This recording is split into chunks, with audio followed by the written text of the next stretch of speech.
Good afternoon, ladies and gentlemen.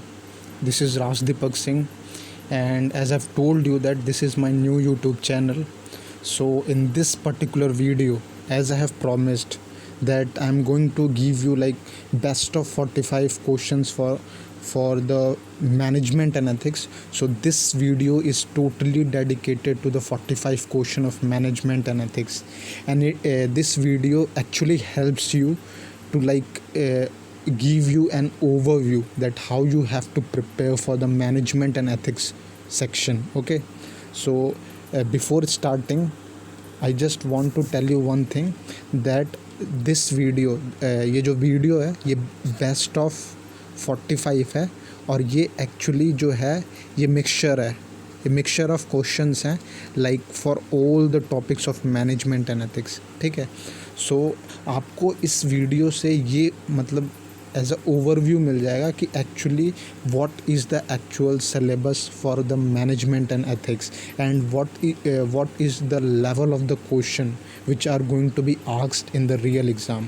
ठीक है, so ये एक्चुअल में आपको एक वो दे देगा, ओवरव्यू देगा. So first of all I just want to say that ये वीडियो माइट भी बड़ा हो सकता है, क्योंकि ये 45 क्वेश्चंस जो हैं इनको बताने में मुझे शायद हो सकता है टाइम लगे. तो for that I am really sorry for that, for making this video as a long, but I know that this video is very important for those students who are like very focused toward this management and ethics section. So इसलिए मैं अपनी side से ये कोशिश कर रहा हूँ कि मैं इसको बहुत ही बहुत ही मतलब कंसाइज में बताऊँ, प्रिसाइज में बताऊँ, लेकिन बहुत ही आपको सारे टॉपिक्स से वो मतलब एक तरह से इंट्रोडक्शन करा दूँ, so that you feel very easy of taking this management and ethics. So before wasting our time, let's start with the question. So our question number 1 is, which of the following personalities is considered as father of scientific management? One of the most important question with respect to exam point of view. Okay, तो इसमें बोला है कि who is the father of scientific management. तो the father of scientific management का नाम जो है वो है ये F.W. Taylor. F.W. Taylor is Frederick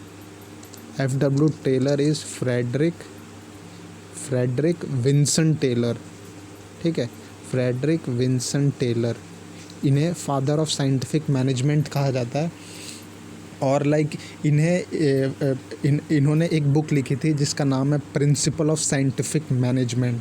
okay, और ये बुक इन्होंने 1911 में लिखी थी. 1911 में इन्होंने एक बुक लिखी थी. The name of the book was principle of scientific management, और इन्हें फादर ऑफ साइंटिफिक मैनेजमेंट भी बोला जाता है.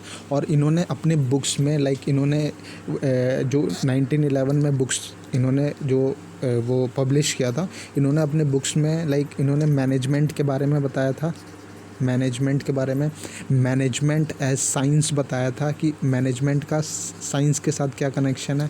फिर मैनेजमेंट एज आर्ट बताया था. ठीक है, मैनेजमेंट एज आर्ट, और फिर इन दोनों का mixture management as both science and art, management as both science and art. So ये जो फ्रेडरिक विंसन टेलर हैं, इसका क्वेश्चन बहुत ही फ्रीक्वेंटली एग्ज़ाम्स में पूछा जाता है, who is the father of scientific management. So ये मैंने आपको फ्रेडरिक विंसन टेलर के बारे में बता दिया that he is the father of scientific management. अब आपको क्या करना है कि ये जो टर्म्स है Henry Mintzberg, Henry Fayol, Elton में हो तो उतना नहीं पूछता एग्ज़ाम में, लेकिन ये जो हेनरी फेयल है और ये जो हेनरी मिन्सबर्ग है, ये one of the most important है with respect to management and ethics. तो आप इसके मतलब उसमें गो थ्रू करें. और अगेन अगर ये क्वेश्चंस में आएंगे इनका अगर इनसे रिलेटेड अगर मेरे अपकमिंग क्वेश्चंस में आएंगे, तो मैं फॉर श्योर 100% मैं इसको कवर करने की कोशिश करूँगा. Okay, I am giving you guarantee that if these keywords are going to get in the upcoming questions or in the next videos, I will try my best to cover every single thing regarding this. मैंने आपको F.W. Taylor जो Frederick Vinson Taylor है उनके बारे में बताया है, everything बताया है. फ्रेडरिक विंसन टेलर के बारे में और डीप है, इनके जो यहाँ पे देखो, यहाँ पे लिखा है Frederick Vinson Taylor is one of the founders of classical theory of management, और इनके साथ साथ एक मैक्स वेबर भी हैं और एक हेनरी फेयल हैं, जो अगेन ये भी क्या बोलते हैं एज अ पार्टिसिपेटरी हैं, लेकिन इन्हें साइंटिफिक मैनेजमेंट का फादर नहीं कहा जाता है। लाइक इन्होंने different things, like Henry Fayol का आप एग्जांपल ले लो। ये जो हेनरी फेयल हैं, ये जो बहुत ही फेमस हैं, इन्हें बोला जाता है कि फादर ऑफ मॉडर्न मैनेजमेंट। इन्हें मॉडर्न मैनेजमेंट का फादर बोला जाता है, modern management. Henry Fayol is the father of modern management. और हेनरी फेयल का जो सबसे फेमस प्रिंसिपल है वो आता है 14 principles of management of Henry Fayol. 14 principles. Okay, again मैं बहुत ही डीप में तो नहीं बता पाऊँगा क्योंकि मुझे बहुत सारे क्वेश्चंस कवर अप करने हैं, लेकिन मैं आपको वो चीज़ें बता रहा हूँ जो एग्ज़ाम पॉइंट ऑफ व्यू से बहुत ही ज़्यादा इंपॉर्टेंट है। Okay, so Henry Fayol is basically the father of modern management and he has given 14 principles of management, और उसे बोला जाता है Henry Fayol's 14 principles। ठीक है, ये मैंने आपको बता दिया। मैक्स वेबर भी एक क्या बोलते हैं एक पर्सनालिटी है जिन्होंने मैनेजमेंट पे बहुत सारे इन्होंने भी बहुत सारी पब्लिश बुक्स की हैं, इन्होंने भी बहुत सारे स्टेटमेंट्स दिए हैं, तो आपको इन पे जाना पड़ेगा। मैक्स वेबर हो गए, हेनरी मिन्सबर्ग हो गया, हेनरी फेयल हो गया, ये ठीक है। So this is it. So in this question, who is the father of scientific management? Frederick Vincent Taylor is the father of scientific management. Remember this. Now move to the next question. Our next question is there should be one head and one plan for group of activities. This concept proposed by Henry Fayol is called. यानी कि Henry Fayol, अभी जैसे मैंने बताया कि Henry Fayol का, अब इसमें थोड़ा मैं आपको बताता हूँ। ठीक है, हेनरी फेयल जो बहुत ज़्यादा फेमस थे वो अपने 14 प्रिंसिपल्स मैनेजमेंट के लिए फेमस थे, बहुत ज़्यादा जो फेमस थे। इन्होंने 14 प्रिंसिपल्स दिए थे मैनेजमेंट के लिए, 14 प्रिंसिपल्स। ओके, तो मैं इस 14 प्रिंसिपल्स को वन बाय वन बता देता हूँ इस वीडियो में, ठीक है, ताकि आपको ईजी हो जाएगा। सबसे पहला इन्होंने जो दिया था वो था इनका डिवीज़न ऑफ वर्क। ठीक है, DIVISION, डिवीज़न ऑफ वर्क। फिर उसके बाद दूसरा इन्होंने दिया था अथॉरिटी। ठीक है, फिर तीसरा इन्होंने दिया था डिसिप्लिन, DISCIPLIN, डिसिप्लिन। फिर चौथा इन्होंने दिया था यूनिटी ऑफ डायरेक्शन। पांचवा इन्होंने दिया था, आप ऐसे लिख सकते हैं, यूनिटी ऑफ डायरेक्शन के बाद यूनिटी ऑफ कमांड। फिर उसके बाद इन्होंने दिया था ऑर्डर, ORDER। फिर ऑर्डर के बाद इन्होंने दिया था स्केलर चेन, ये इंपॉर्टेंट है, स्केलर चेन। आप इसको लिख लें क्योंकि मैं इसको रब करूँगा। फिर स्केलर चेन के बाद इन्होंने दिया था नेक्स्ट जो था सेंट्रलाइजेशन। ठीक है, फिर सेंट्रलाइजेशन के बाद इन्होंने दिया था रेमुनरेशन। ठीक है, रेमुनरेशन के बाद इनका जो नेक्स्ट था वो था इंटरेस्ट्स, INTERESTS। ठीक है, फिर इंटरेस्ट के बाद इन्होंने इक्विटी दी थी। फिर इक्विटी के बाद इन्होंने स्टेबिलिटी दी थी, STABILITY। फिर स्टेबिलिटी के बाद इनिशिएटिव था, INI। फिर TIATIV। और इनिशिएटिव के बाद जो लास्ट था, one of the most important, मैं इसको डिलीट कर रहा हूँ, one of the most important जो लास्ट था वो था एस्पिरेट। ये बहुत पूछता है एग्ज़ाम में, एस्पिरेट डे कॉर्प्स। ठीक है, ये जो एस्पिरेट डे कॉर्प्स है ये तो डायरेक्ट आपसे क्वेश्चन में पूछ देगा कि ये किसका प्रिंसिपल है। तो अगर आपने पढ़ा होगा कि हेनरी फेयल्स 14 प्रिंसिपल, तो esprit de corps is one of the principles of Henry's Fayol. 14 principle में से एक प्रिंसिपल एस्पिरेट डे कॉर्प्स है। ठीक है, लुक, मैं आपको डेफिनेशन तो नहीं बताने जाऊँगा, नहीं तो बहुत बड़ा हो जाएगा। मैंने आपको 14 प्रिंसिपल बता दिए। अब इस क्वेश्चन में देखो क्या पूछ रहा है, there should be one head and one plan for group of activities. This concept proposed by Henry Fayol is called as, इसे यूनिटी ऑफ डायरेक्शन कहते हैं। ठीक है। यूनिटी ऑफ डायरेक्शन में क्या कहते होता है कि हमारा जो हेड होगा, यानी जो भी होगा हेड, वो एक ही होगा, एक ही मतलब ऑर्डर करेगा, और प्लान हमारा क्या होगा, एक ही प्लान होगा जिस पे एग्जीक्यूशन होगा। और इसको एग्जीक्यूट करने के लिए जो ग्रुप ऑफ लाइक एक्टिविटीज़ हो जाएंगे, ठीक है, ग्रुप ऑफ एक्टिविटीज़। तो आप एक चीज़ देख रहे होगे कि इसमें बहुत ही डायरेक्शनल है, मतलब यूनिटी ऑफ डायरेक्शन है कि हेड ने बोला कि एक क्या बोलते हैं, हेड ने एक प्लान बनाया और प्लान के अकॉर्डिंग उसने ग्रुप ऑफ एक्टिविटीज़ में one plan for a group of activities, यानी कि अब इस प्लान को ये इम्प्लीमेंट करने के लिए like different group of activities में बांट देगा जिसका एग्जीक्यूशन हो जाएगा। तो this is called unity of direction, इसे कहते हैं यूनिटी ऑफ डायरेक्शन, ठीक है। अब इसी में अगर आप यूनिटी ऑफ कमांड ले लोगे तो यूनिटी ऑफ कमांड का मतलब होता है कि हेड जो है वो डायरेक्ट कभी भी इसको कमांड नहीं करेगा। रिमेंबर दिस, हेड जो कमांड करेगा वो हमेशा अपने से एक लेवल नीचे को कमांड करेगा, और जो अपने से एक लेवल नीचे होगा वो क्या बोलते हैं, सबसे नीचे वाले को कमांड करेगा। मैं आपको एक एग्जांपल देता हूँ इसका। लेट्स सपोज हमारे यहाँ पे मैनेजर है, ठीक है, 3 हायरार्की में बता रहा हूँ, मैनेजर है, फिर दूसरा जो है असिस्टेंट मैनेजर है, और तीसरा जो है लाइक ऑफिस असिस्टेंट है, ऑफिस असिस्टेंट या फिर क्लर्क ले लो आप। तो जो मैनेजर है वो कभी भी डायरेक्टली इससे नहीं बात करेगा, ये यूनिटी ऑफ डायरेक्शन कहता है, यूनिटी ऑफ कमांड कहता है। यूनिटी ऑफ डायरेक्शन और यूनिटी ऑफ कमांड ये कहता है कि हमेशा सीक्वेंशियल होगा जो भी, यानी मैनेजर हमेशा असिस्टेंट मैनेजर से बात करेगा और असिस्टेंट मैनेजर हमेशा ऑफिस असिस्टेंट या फिर क्लर्क से बात करेंगे। किस चीज़ के लिए बात करेंगे, for the execution of any activities और एनी वर्क, ठीक है। So this is it. So इस क्वेश्चन का आंसर तो बेसिकली यूनिटी ऑफ डायरेक्शन है, क्योंकि इसमें बोला है कि जिसमें वन हेड और वन प्लान हो फॉर ग्रुप ऑफ एक्टिविटीज़। ये हेनरी फेल के 14 प्रिंसिपल्स में वन ऑफ प्रिंसिपल जो है यूनिटी ऑफ डायरेक्शन आ जाता है। वैसे तो ये unity of direction, unity of command और सेंट्रलाइजेशन तीनों है, लेकिन मैंने फिर बोला जो 14 प्रिंसिपल्स है आपको एक एक चीज़ें पता होनी चाहिए, ठीक है। So this is it. Now move to the next question. Your next question, wait, question number, your next question is a process whereby the superior and subordinate jointly identify common goals, define each individual's major areas of responsibility in terms of the results expected of him or her, and use these measures as guides for operating the unit and assessing the contribution of each of its member it refers to। तो ये basically मैंने एक comments पढ़ा था, one of the like जो one of the जो मतलब एक जो मेरे व्यूअर्स हैं उन्होंने एक कमेंट लिखा था, उन्होंने एक कमेंट लिखा था कि please do questions on case studies, case studies से रिलेटेड क्वेश्चंस कराएं ज़रूर। तो ये केस स्टडीज़, इसमें केस स्टडीज़ के क्वेश्चंस हैं, और ये वन ऑफ द आप कह सकते हो केस स्टडीज़ में नहीं आएगा, लेकिन अभी आने वाले क्वेश्चंस जो होंगे उसमें होगा 1-2 क्वेश्चन।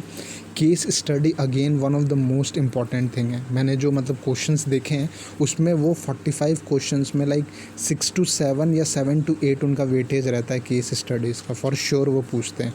तो आप इस चीज़ को लाइक एज अ कंसिडरेशन में रखें कि they are going to ask case study for sure. और ये जो मैनेजमेंट, इसका जो आंसर है वो है मैनेजमेंट बाय ऑब्जेक्टिव।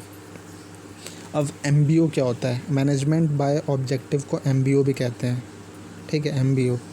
अब ये है कि मैनेजमेंट बाय ऑब्जेक्टिव का ये मतलब ये होता है कि अ प्रोसेस, लाइक यहाँ पे देखो, a process whereby superior and subordinates jointly set goals and assess contribution of everyone to the common goals is called management by objectives।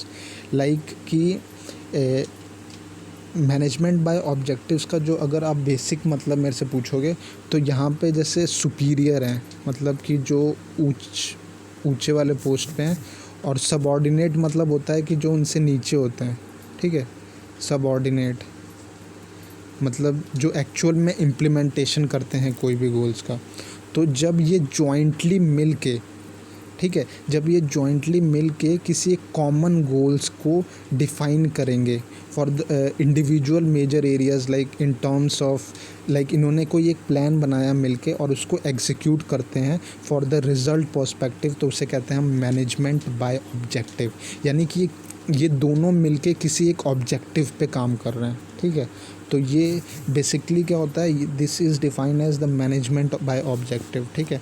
यहाँ पे आप देखो क्या लिखा है, a process whereby superior and subordinates jointly set goals, यानी दोनों मिलके एक गोल्स को सेट करते हैं, and assess contributions of everyone to the common goals, और फिर उसमें मतलब उसमें असेस करते हैं, यानी उसमें निकालते हैं कि हर एक का इंडिविजुअल का क्या होगा कोऑपरेशन। सपोज़ एक वर्क है, ठीक है। अब इस वर्क को अगर एग्जीक्यूट करना है तो इस वर्क को किसी ने बनाया भी होगा, तो वही बोल रहा है कि सुपीरियर और सबऑर्डिनेट ने जब किसी वर्क को स्थापित किया तो इसको एग्जीक्यूशन के लिए वो ये भी डिसाइड करेंगे कि छोटे छोटे इसमें जो काम्स होंगे उसमें ये काम ये किस किस को वो करेंगे और किसका क्या कंट्रीब्यूशन होगा। तो ये जो पूरा प्रोसेस होता है इसे ही कहते हैं मैनेजमेंट बाय ऑब्जेक्टिव, ठीक है। So this is it. So answer of this question is management by objective, and MBO जो है ये one of the most important है फॉर एग्ज़ाम पर्सपेक्टिव, तो आप इसको ज़रूर देखें, ठीक है। Now move to the next question. Question number 94, Henry Mintzberg, most important with respect to management and ethics, ठीक है। Henry Mintzberg in his first comprehensive study concluded that what managers do can be best described by looking at the managerial roles they engage in at work. He divided managerial roles into how many heads. तो basically look, जो managerial role हैं वो हैं तो actually में 10। मिन्सबर्ग के जो managerial roles हैं वो एक्चुअली में 10 मैनेजेरियल रोल्स हैं, ठीक है। 10 मैनेजेरियल रोल्स हैं, लेकिन ये 10 मैनेजेरियल जो रोल्स हैं इनको 3 हेड में डिवाइड किया गया है, 3 हेड्स, ठीक है। मिन्सबर्ग का अगर आपसे पूछेगा एग्ज़ाम में कि कितने मैनेजेरियल रोल्स हैं तो आप 10 लिखोगे, 10 मैनेजेरियल रोल्स, लेकिन अगर हेड्स पूछता है तो इसको 3 हेड में डिवाइड किया गया है, ठीक है। अब इसमें जो बेसिक चीज़ है, जो 3 हेड है उसका मैं आपको थोड़ा सा बता देता हूँ, ठीक है। सबसे पहला होता है इंटरपर्सनल, ठीक है। फिर जो दूसरा होता है आपका वो होता है इन्फॉर्मेशनल, और जो आखिरी होता है वो होता है डिसीजनल, ठीक है। तो पहला होता है इंटरपर्सनल, दूसरा होता है इंफॉर्मेशनल और तीसरा होता है डिसीजनल। ये है 3 हेड्स, किसका 3 हेड्स है मिन्सबर्ग के, और ये मोस्ट इम्पॉर्टेंट है। इंटरपर्सनल में आप ये कह सकते हो, बेसिकली इंटरपर्सनल का अगर आप मेरे से वो डेफिनेशन पूछोगे तो इसमें जो होता है इसमें एक हेड का मतलब इसमें एक हेड होता है, पोजीशन ऑफ हेड, लेकिन उसके पास पावर्स नहीं होती हैं, ठीक है। हैविंग नो रियल पावर और अथॉरिटी, मतलब उसके पास कोई रियल पावर्स नहीं होती, अथॉरिटी नहीं होती, मतलब जो भी काम होता है ग्रुप में होता है, बस ये नाम का होता है। यानी इंटरपर्सनल में बस ये नाम का होता है हेड, लेकिन जो भी अगर डिसीज़न होगा वो सारे कोलैबोरेटली लेंगे। फिर नेक्स्ट जो होता है वो इन्फॉर्मेशनल होता है। इन्फॉर्मेशनल में इन्फॉर्मेशन के बेस्ड पे हम जो भी मतलब एग्जीक्यूशन ऑफ वर्क करते हैं। और लास्ट होता है डिसीजनल हेड, ठीक है। So this is मिन्सबर्ग 3 heads. और इसको मैं अगर मिन्सबर्ग को एक वो डेफिनेशन दूं तो आप ये कह सकते हो कि breaking down management roles and responsibilities and organising the work place to simplify complex concept. This helps to organise companies into a more efficient culture and it allows each member to develop their own skills। इसका मतलब ये होता है कि मैंने वही जो बताया था अभी इससे पहले कि अगर कोई एक वर्क है हमारे पास और उस वर्क को बहुत बड़ा काम है ये, लेट्स सपोज, तो ये कोई बड़ा काम अकेले तो कोई करेगा नहीं, इस पे एक हेड होगा। मैं कह रहा हूँ इस पे एक हेड होगा, ठीक है। अब ये हेड इस काम को कराने के लिए किसी एक ग्रुप को तो देगा नहीं, इसमें बहुत सारे ग्रुप्स होंगे। अब ये जब सारे ग्रुप्स मिलके अलग अलग एरियाज़ में इस पर्टिकुलर काम को करने के लिए एग्जीक्यूशन देंगे, तो इसे ही हम कहते हैं मिन्सबर्ग का मैनेजेरियल रोल्स, की ये जो हेड है ये इसको कैसे मैनेज करेगा, इनको और इनको। इस लेवल पे ये वर्क है और इसको एग्जीक्यूशन करने के लिए ये ग्रुप्स हैं, डिफरेंट ग्रुप्स, ओके। सो इसमें बहुत सारी चीज़ें हैं तो आपको मैं सारी चीज़ें तो नहीं बता पाऊँगा, but this is the actual overview of this question. Okay, so इसमें जो आंसर है वो 3 है। इसके 3 मैनेजेरियल 3 हेड्स होते हैं और 10 मैनेजेरियल रोल्स होते हैं। ठीक है,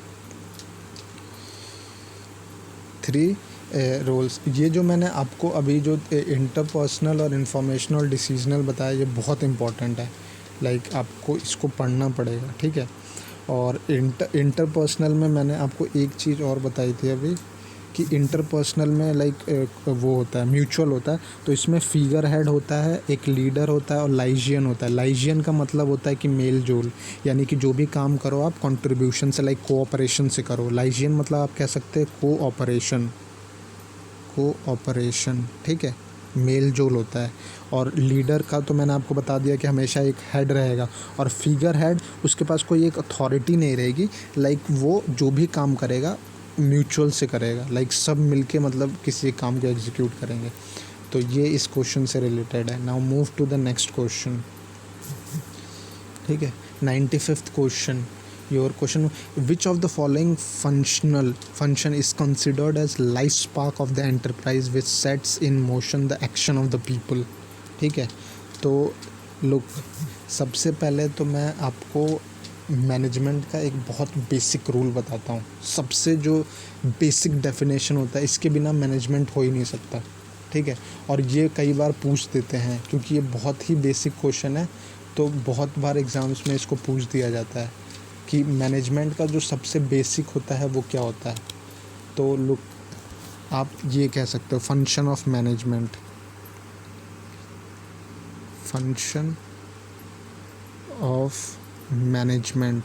ठीक है, लुक, फंक्शन ऑफ मैनेजमेंट में जो सबसे पहला होता है वो होता है प्लानिंग। क्योंकि सबसे पहले आप किसी भी चीज़ को प्लान करते हो, PLANNING। ठीक है, जब आपने प्लानिंग कर दिया तो आप अब इस प्लान को ऑर्गेनाइज करोगे। ठीक है, ऑर्गेनाइजिंग होता है। फिर ऑर्गेनाइजिंग के बाद जब आपका प्लान तैयार होके ऑर्गेनाइज हो गया, तब आप उसको स्टाफिंग करोगे। स्टाफिंग में क्या होता है कि आप रिक्रूटमेंट करते हो, मतलब अपने काम को कराने के लिए लोगों को हायर करते हो। ठीक है, स्टाफिंग के बाद जब स्टाफिंग हो गया, फिर आप उसको डायरेक्टिंग करोगे, यानी कि आप सबको उनका काम समझाओगे। और डायरेक्टिंग करने के बाद जो आखिरी होता है, one of the most important, वो होता है कंट्रोलिंग। क्योंकि अगर ये नहीं किया तो आपका काम कभी भी पूरा नहीं होगा, कंट्रोलिंग। ठीक है, तो ये जो 5 है, प्लानिंग, फिर ऑर्गेनाइजिंग, फिर स्टाफिंग, फिर डायरेक्टिंग और कंट्रोलिंग, ये हायरार्की है फंक्शन ऑफ मैनेजमेंट का। लोग, ये बहुत बेसिक है, पूछ देता है कि इसमें से फंक्शन ऑफ मैनेजमेंट कौन है, तो ये आपको 5 पता होने चाहिए। पहला प्लानिंग है, दूसरा ऑर्गेनाइजिंग है, तीसरा स्टाफिंग है, चौथा डायरेक्टिंग है और 5वां कंट्रोलिंग है। ठीक है, so this is regarding this question. अब बात करें इस क्वेश्चन की, तो इसमें जो सिंपल बोला है, बहुत ज़्यादा वो नहीं है। Life spark of the enterprise, ये कीवर्ड है, life spark of the which of the following function is considered as life spark of the enterprise which sets in motion the action of the people. जहाँ पे action of the people हो, तो action of the people हमेशा directing में ही होता है। यानी जब आप किसी को डायरेक्शन दोगे तो वो तुरंत एक्ट करने लगेगा, और एक्ट करेगा तो यहाँ पे बोला है the action of the people, life spark of the enterprise. ठीक है, so the correct answer of this question is directing. Now move to the next question.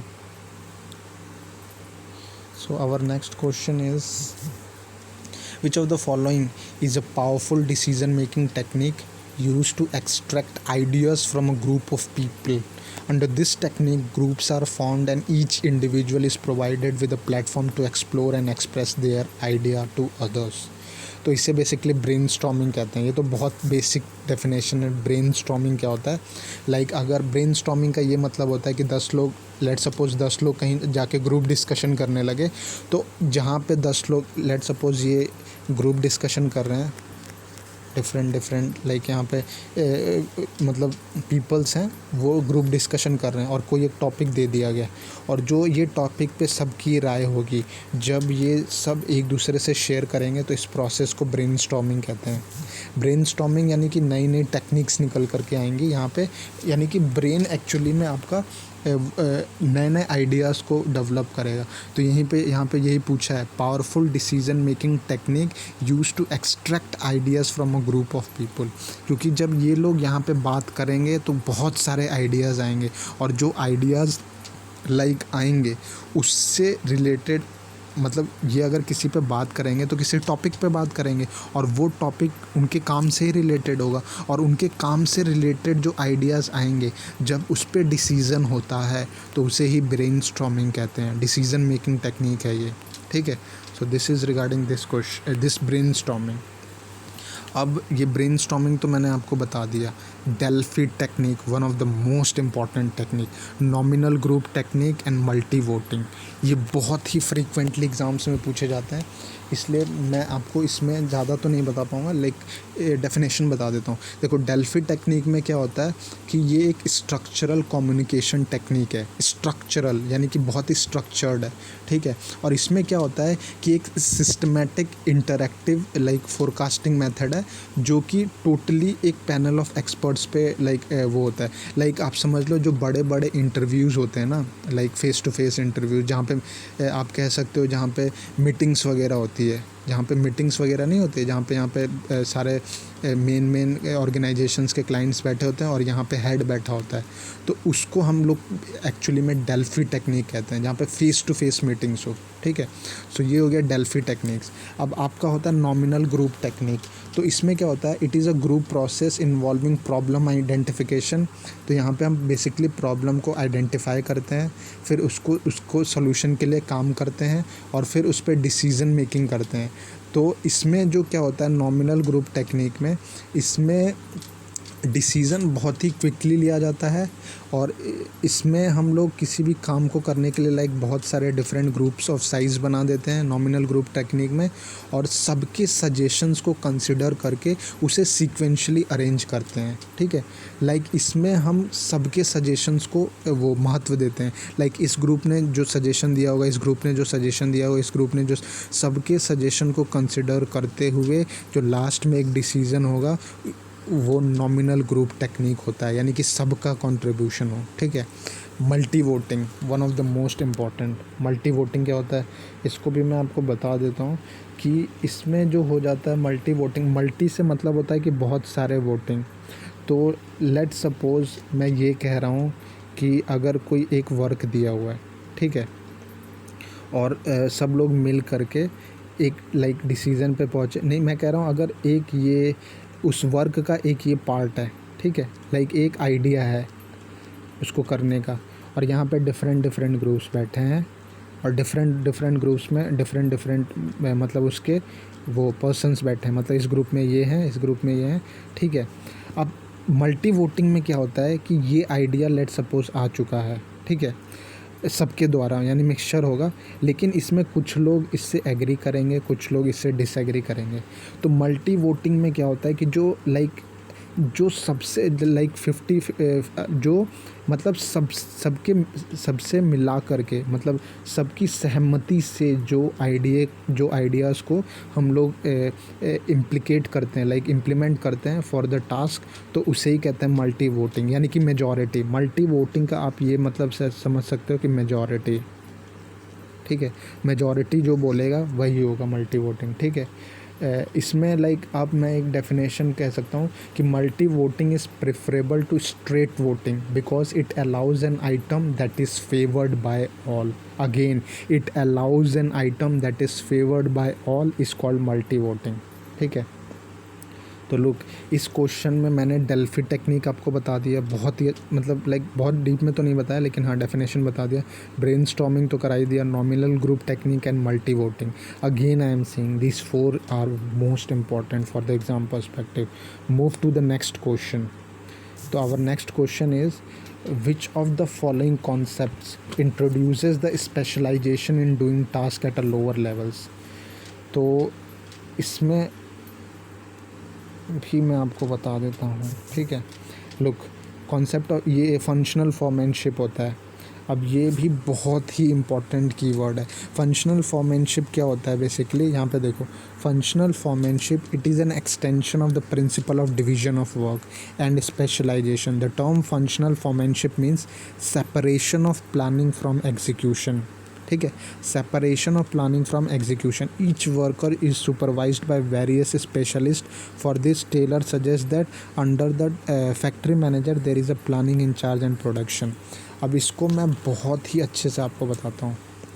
देखो, कोई भी काम करने के लिए हमारे पास एक हेड होता है। अब ये हेड ज़रूरी नहीं है कि एक ही होगा, लाइक 2 भी हो सकते हैं या फिर 3 भी हो सकते हैं, बहुत सारे हो सकते हैं। हेड मतलब होता है जो प्लानिंग कर रहे हैं, ठीक है।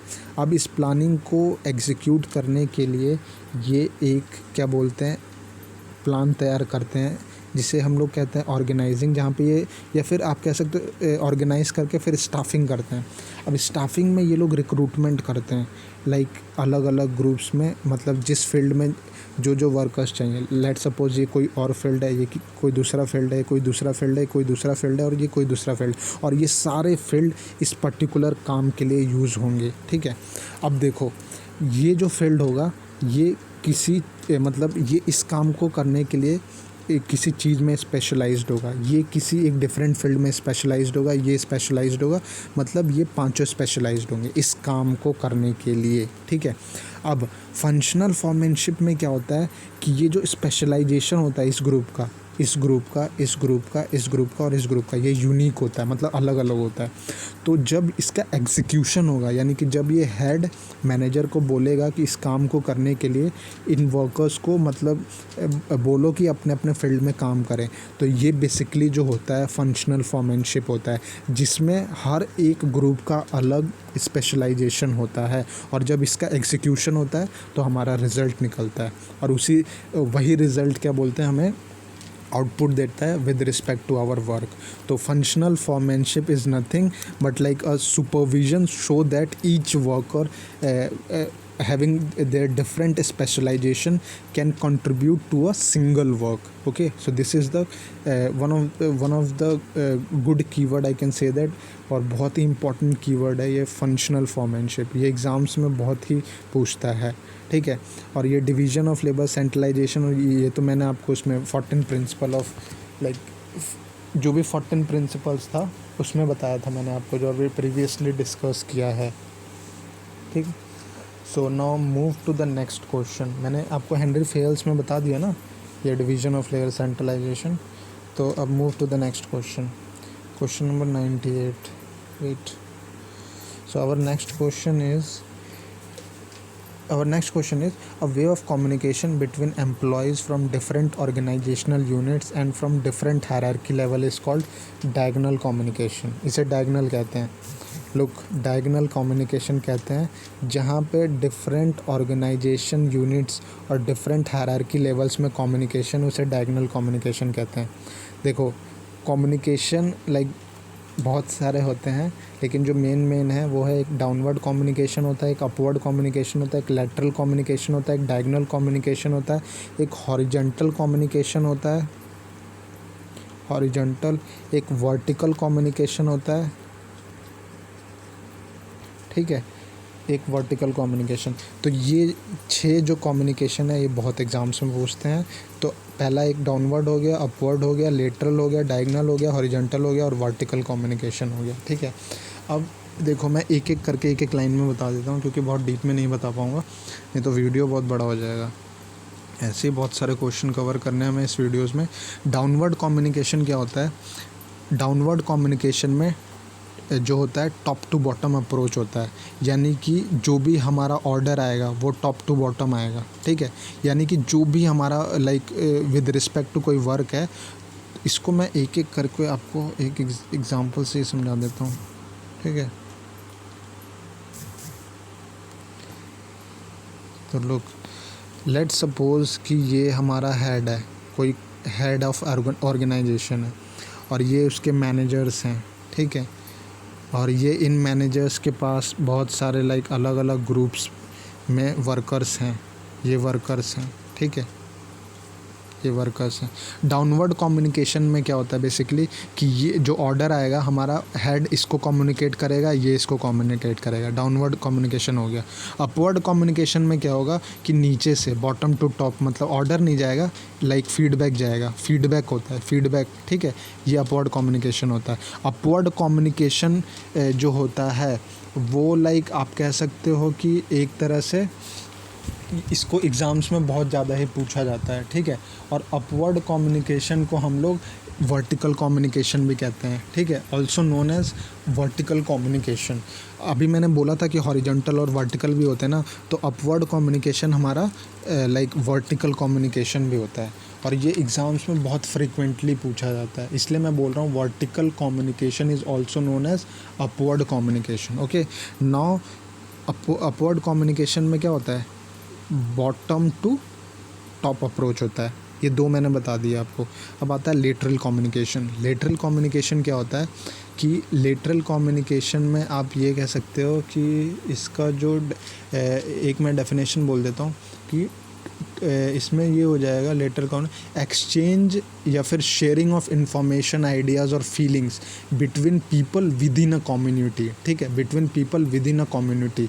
लाइक एग्जांपल्स के तौर पे मैं आपको ये दे सकता हूँ कि दो workers on the same level like discuss ideas.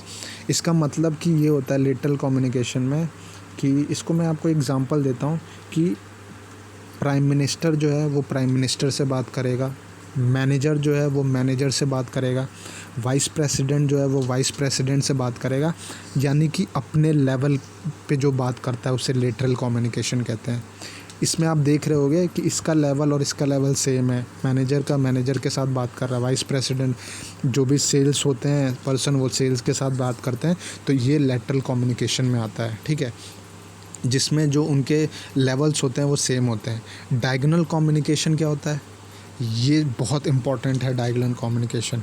Diagonal communication में इसी में मैं बता देता हूँ कि डायगोनल कम्युनिकेशन में आप ये कह सकते हो कि इसमें कोई वो नहीं होता, हायरार्की नहीं होता है, ठीक है, इसमें कोई हायरार्की नहीं होता है डायगोनल कम्युनिकेशन में कि लेट सपोज़ ये हायरार्की जो मैंने अभी आपको बताई थी, तो डायगोनल कम्युनिकेशन में क्या होता है कि ये डायरेक्ट इससे बात कर सकता है, यानी हेड जो है वो वर्कर से बात कर लेगा, जो मैनेजर है वो डायरेक्ट क्या बोलते हैं अपर ऑफ द हेड्स, अगर बहुत ऊपर भी होगा तो वो डायरेक्ट ये जो है ये डायरेक्ट इसको ईमेल कर सकता है। मतलब डायगोनल में कोई एक सिक्वेंशियल नहीं है, इसे आप कह सकते हो इनफॉर्मल एक तरह से, ठीक है, इनफॉर्मल कम्युनिकेशन भी कह सकते हो, डायगोनल कम्युनिकेशन आप कह सकते हो इनफॉर्मल कम्युनिकेशन। तो इस पे डायगोनल कम्युनिकेशन का एक फ़ायदा ये है कि बहुत ही अच्छा रिप्रेजेंटेशन होता है जो वर्कर्स का होता है, लाइक वो बहुत खुश होते हैं कि हम अपने हायर अथॉरिटी से भी बात कर सकते हैं, ठीक है। सो हॉरिजेंटल कम्युनिकेशन क्या होता है, हॉरिजेंटल कम्युनिकेशन में क्या होता है कि अगेन इसमें भी यही होगा कि ये वाला आप एग्जांपल ले सकते हो हॉरिजॉन्टल में कि वाइस प्रेसिडेंट ऑफ लाइक कोई एक कंपनी है जिसमें कोई vice president of manufacturing sales है, तो वो किसी वाइस प्रेसिडेंट ऑफ लाइक वो किसी दूसरे फील्ड के वाइस प्रेसिडेंट से बात करेगा, जब कम्युनिकेशन करेगा तो वो हॉरिजॉन्टल हो जाएगा। फॉर एग्जांपल इसमें एग्जांपल मैं ये दे सकता हूँ आपको कि लेट सपोज़ एक कंपनी ये है, एक कंपनी ये है, इसमें कोई एक वाइस प्रेसिडेंट है जिसका डिपार्टमेंट लाइक सेल्स का है, ठीक है, और इसमें कोई एक वाइस प्रेसिडेंट है जिसका डिपार्टमेंट लाइक मार्केटिंग का है। तो जब इनका जो लेवल है वो दोनों का सेम है, क्योंकि ये भी वीपी है, वाइस प्रेसिडेंट है, ये भी वाइस प्रेसिडेंट, तो जब इनमें जब कम्युनिकेशन होगा तो इसे हम लोग कहते हैं हॉरिजॉन्टल कम्युनिकेशन, ठीक है। तो मैंने ये आपको कंप्लीट कम्युनिकेशन बता दिया कि डाउनवर्ड कम्युनिकेशन क्या होता है, अपवर्ड क्या होता है, लेटरल क्या होता है, डायगोनल क्या होता है, एक हॉरिजॉन्टल बताया था और एक वर्टिकल बताया था, ठीक है, एक हॉरिजॉन्टल और एक वर्टिकल, ठीक है। और भी होता है दो, लेकिन मैं इसमें नहीं कवर करूँगा। वो होता है इनफॉर्मल और फॉर्मल, एक होता है इनफॉर्मल कम्युनिकेशन, एक होता है फॉर्मल कम्युनिकेशन, ठीक है। तो ये सारे कम्युनिकेशंस हो गए, ये बहुत पूछते हैं एग्ज़ाम्स में, तो आपको ये ओवर थ्रो करना पड़ेगा। Move to the next question. According to Fielder's contingency approach, concept of LPC is use to measure if a leader is task oriented और production oriented. What does LPC stands for. तो देखो इसमें एक keyword है contingency. Contingency approach में क्या होता है कि कॉन्टीजेंसी का जो एक्चुअल मतलब मीनिंग है वो होता है भविष्य में संभावित स्थिति, यानी लाइक फ्यूचर में जो होने वाली चीज़ें हैं उसके लिए पहले से ही अपने आप को वो कर लो, प्रिपेयर कर लो, ठीक है। तो इसमें जो एलपीसी होता है वो होता है लीस्ट प्रिफर कोवर्कर क्वेश्चनर, ठीक है। LPC stands for least prefer coworker questioner. Questioner का मतलब होता है कि क्वेश्चंस पूछना, क्वेश्चंस लाइक कम्युनिकेशन में जब क्वेश्चंस पूछते हैं। तो इसमें पूछा है according to Fiedler's contingency approach. Fiedler's का जो कॉन्टीजेंसी अप्रोच था, जो कॉन्सेप्ट ऑफ एलपीसी है, is use to measure if a leader is task oriented और प्रोडक्शन ओरिएंटेड। यानी कि अगर कोई लीडर, लेट सपोज ये देखो क्या लिखा है कि identifying leadership style is the first step in using the model, ठीक है। इसमें लीडरशिप स्टाइल को हम लोग आइडेंटिफाई करते हैं। Now Fiedler's believe that leadership style is fixed and it can be measured using a scale he can called as least preferred coworker scales, ठीक है। तो ये कह रहा है कि अगर हमें किसी भी लीडर के लीडरशिप स्टाइल्स को टटोलना है या फिर उसको चेक करना है, तो एक स्केल का नाम है जिसका नाम है लीस्ट प्रिफर्ड कोवर्कर स्केल, ठीक है, जिसे हम लोग एलपीसी कहते हैं, लीस्ट प्रिफर्ड कोवर्कर स्केल। ये स्केल बेसिकली क्या करता है, the scale ask you to think about a person who you have least enjoyed working with। यानी कि ये कह रहा है कि जिसके साथ आपने काम किया है ऑर्गेनाइजेशन में, जिसको आप बिल्कुल भी पसंद नहीं करते हो, उसके बारे में सोच कर, यानी कि उस पर क्वेश्चन सवाल उठाकर, that this can be a person who you have worked with in your job. मतलब उसके साथ आपने काम किया है और उसके बारे में आप ये सोच कर कि उसका मतलब लाइक उसने कैसा काम किया, यू हैव लाइक उसके साथ आपका क्या कैसा मतलब वो हुआ है, और उसके हिसाब से अगर आप उसको रेटिंग देते हो, लाइक कि हाँ स्केल में लाइक लेट सपोज़ कि 10 है, तो उसमें 10 में अगर जितना लीस्ट रेटिंग दोगे, लाइक सपोज़ आपने 2 रेटिंग दिया और इसके साथ आपकी बिल्कुल नहीं बनती है, तो इसका मतलब कि आपकी लीडरशिप जो स्टाइल्स है वो बेकार है, ठीक है। लेकिन बावजूद इसके कि ये आपको नापसंद है, फिर भी आपने इसके साथ काम निकलवाया, मतलब आपको जो भी वर्क कराना था आपने इससे कराया। तो अगर आप इस पे आसेस करके अगर आप इसको 8 देते हो, तो आपकी जो लीडरशिप स्टाइल है वो बहुत अच्छी है, और 10 आउट ऑफ 10 तो परफेक्शन में आ जाता है, ठीक है। तो ये बेसिकली एलपीसी जो होता है, लीस्ट प्रिफर कोवर्कर क्वेश्चनर होता है, यानी जो वह वर्कर जो जिससे आपकी नहीं बनती, लेकिन फिर भी अगर आप अपने लीडरशिप स्टाइल्स को एग्जीक्यूट करके अपना काम निकलवा लेते हो, और अगर आप उस स्केल में ज़्यादा अंक प्राप्त करते हो, तो वो मतलब आपकी लीडरशिप स्टाइल बहुत अच्छी है। तो इसे ही कहते हैं लीस्ट प्रिफर कोवर्कर क्वेश्चनर है। Now move to the next question. ये एलपीसी इम्पॉर्टेंट है तो आप देख लीजिएगा, ठीक है।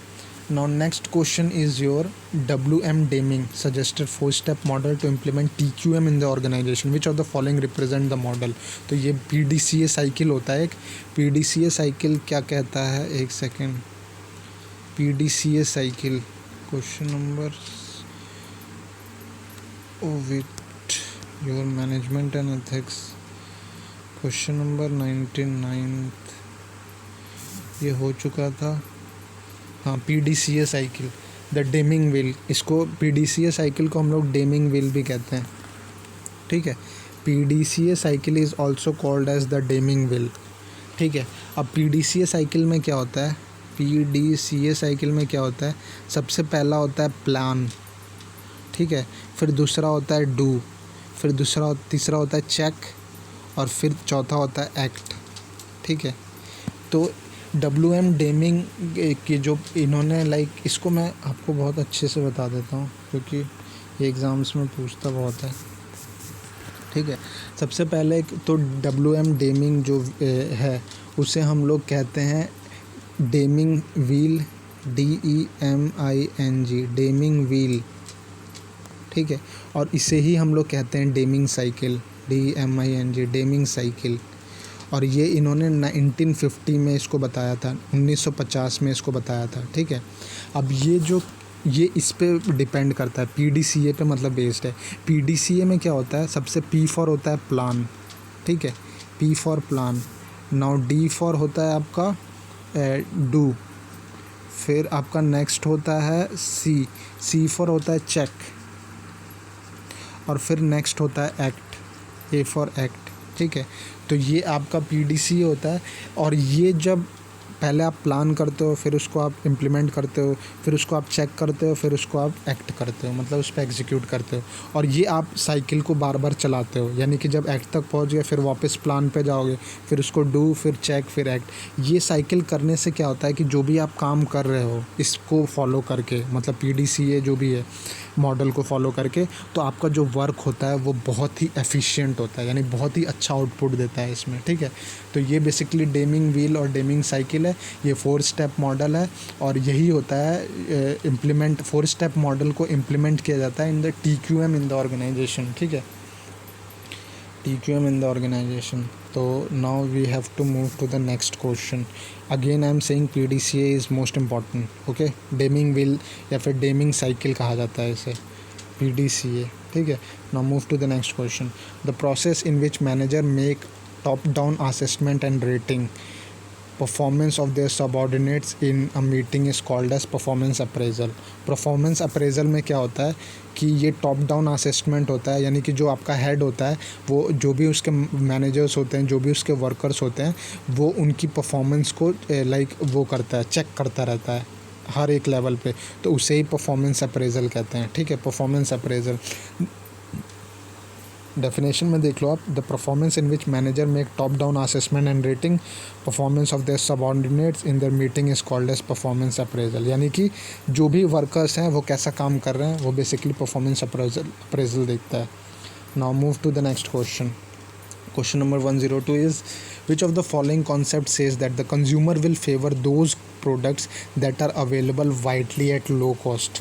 तो इसे कहते हैं प्रोडक्ट कॉन्सेप्ट, ठीक है। ये होता है product concept.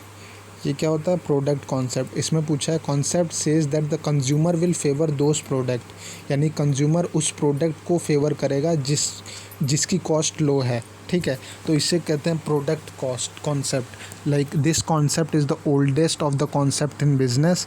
It holds that customer will prefer products that are widely available and inexpensive.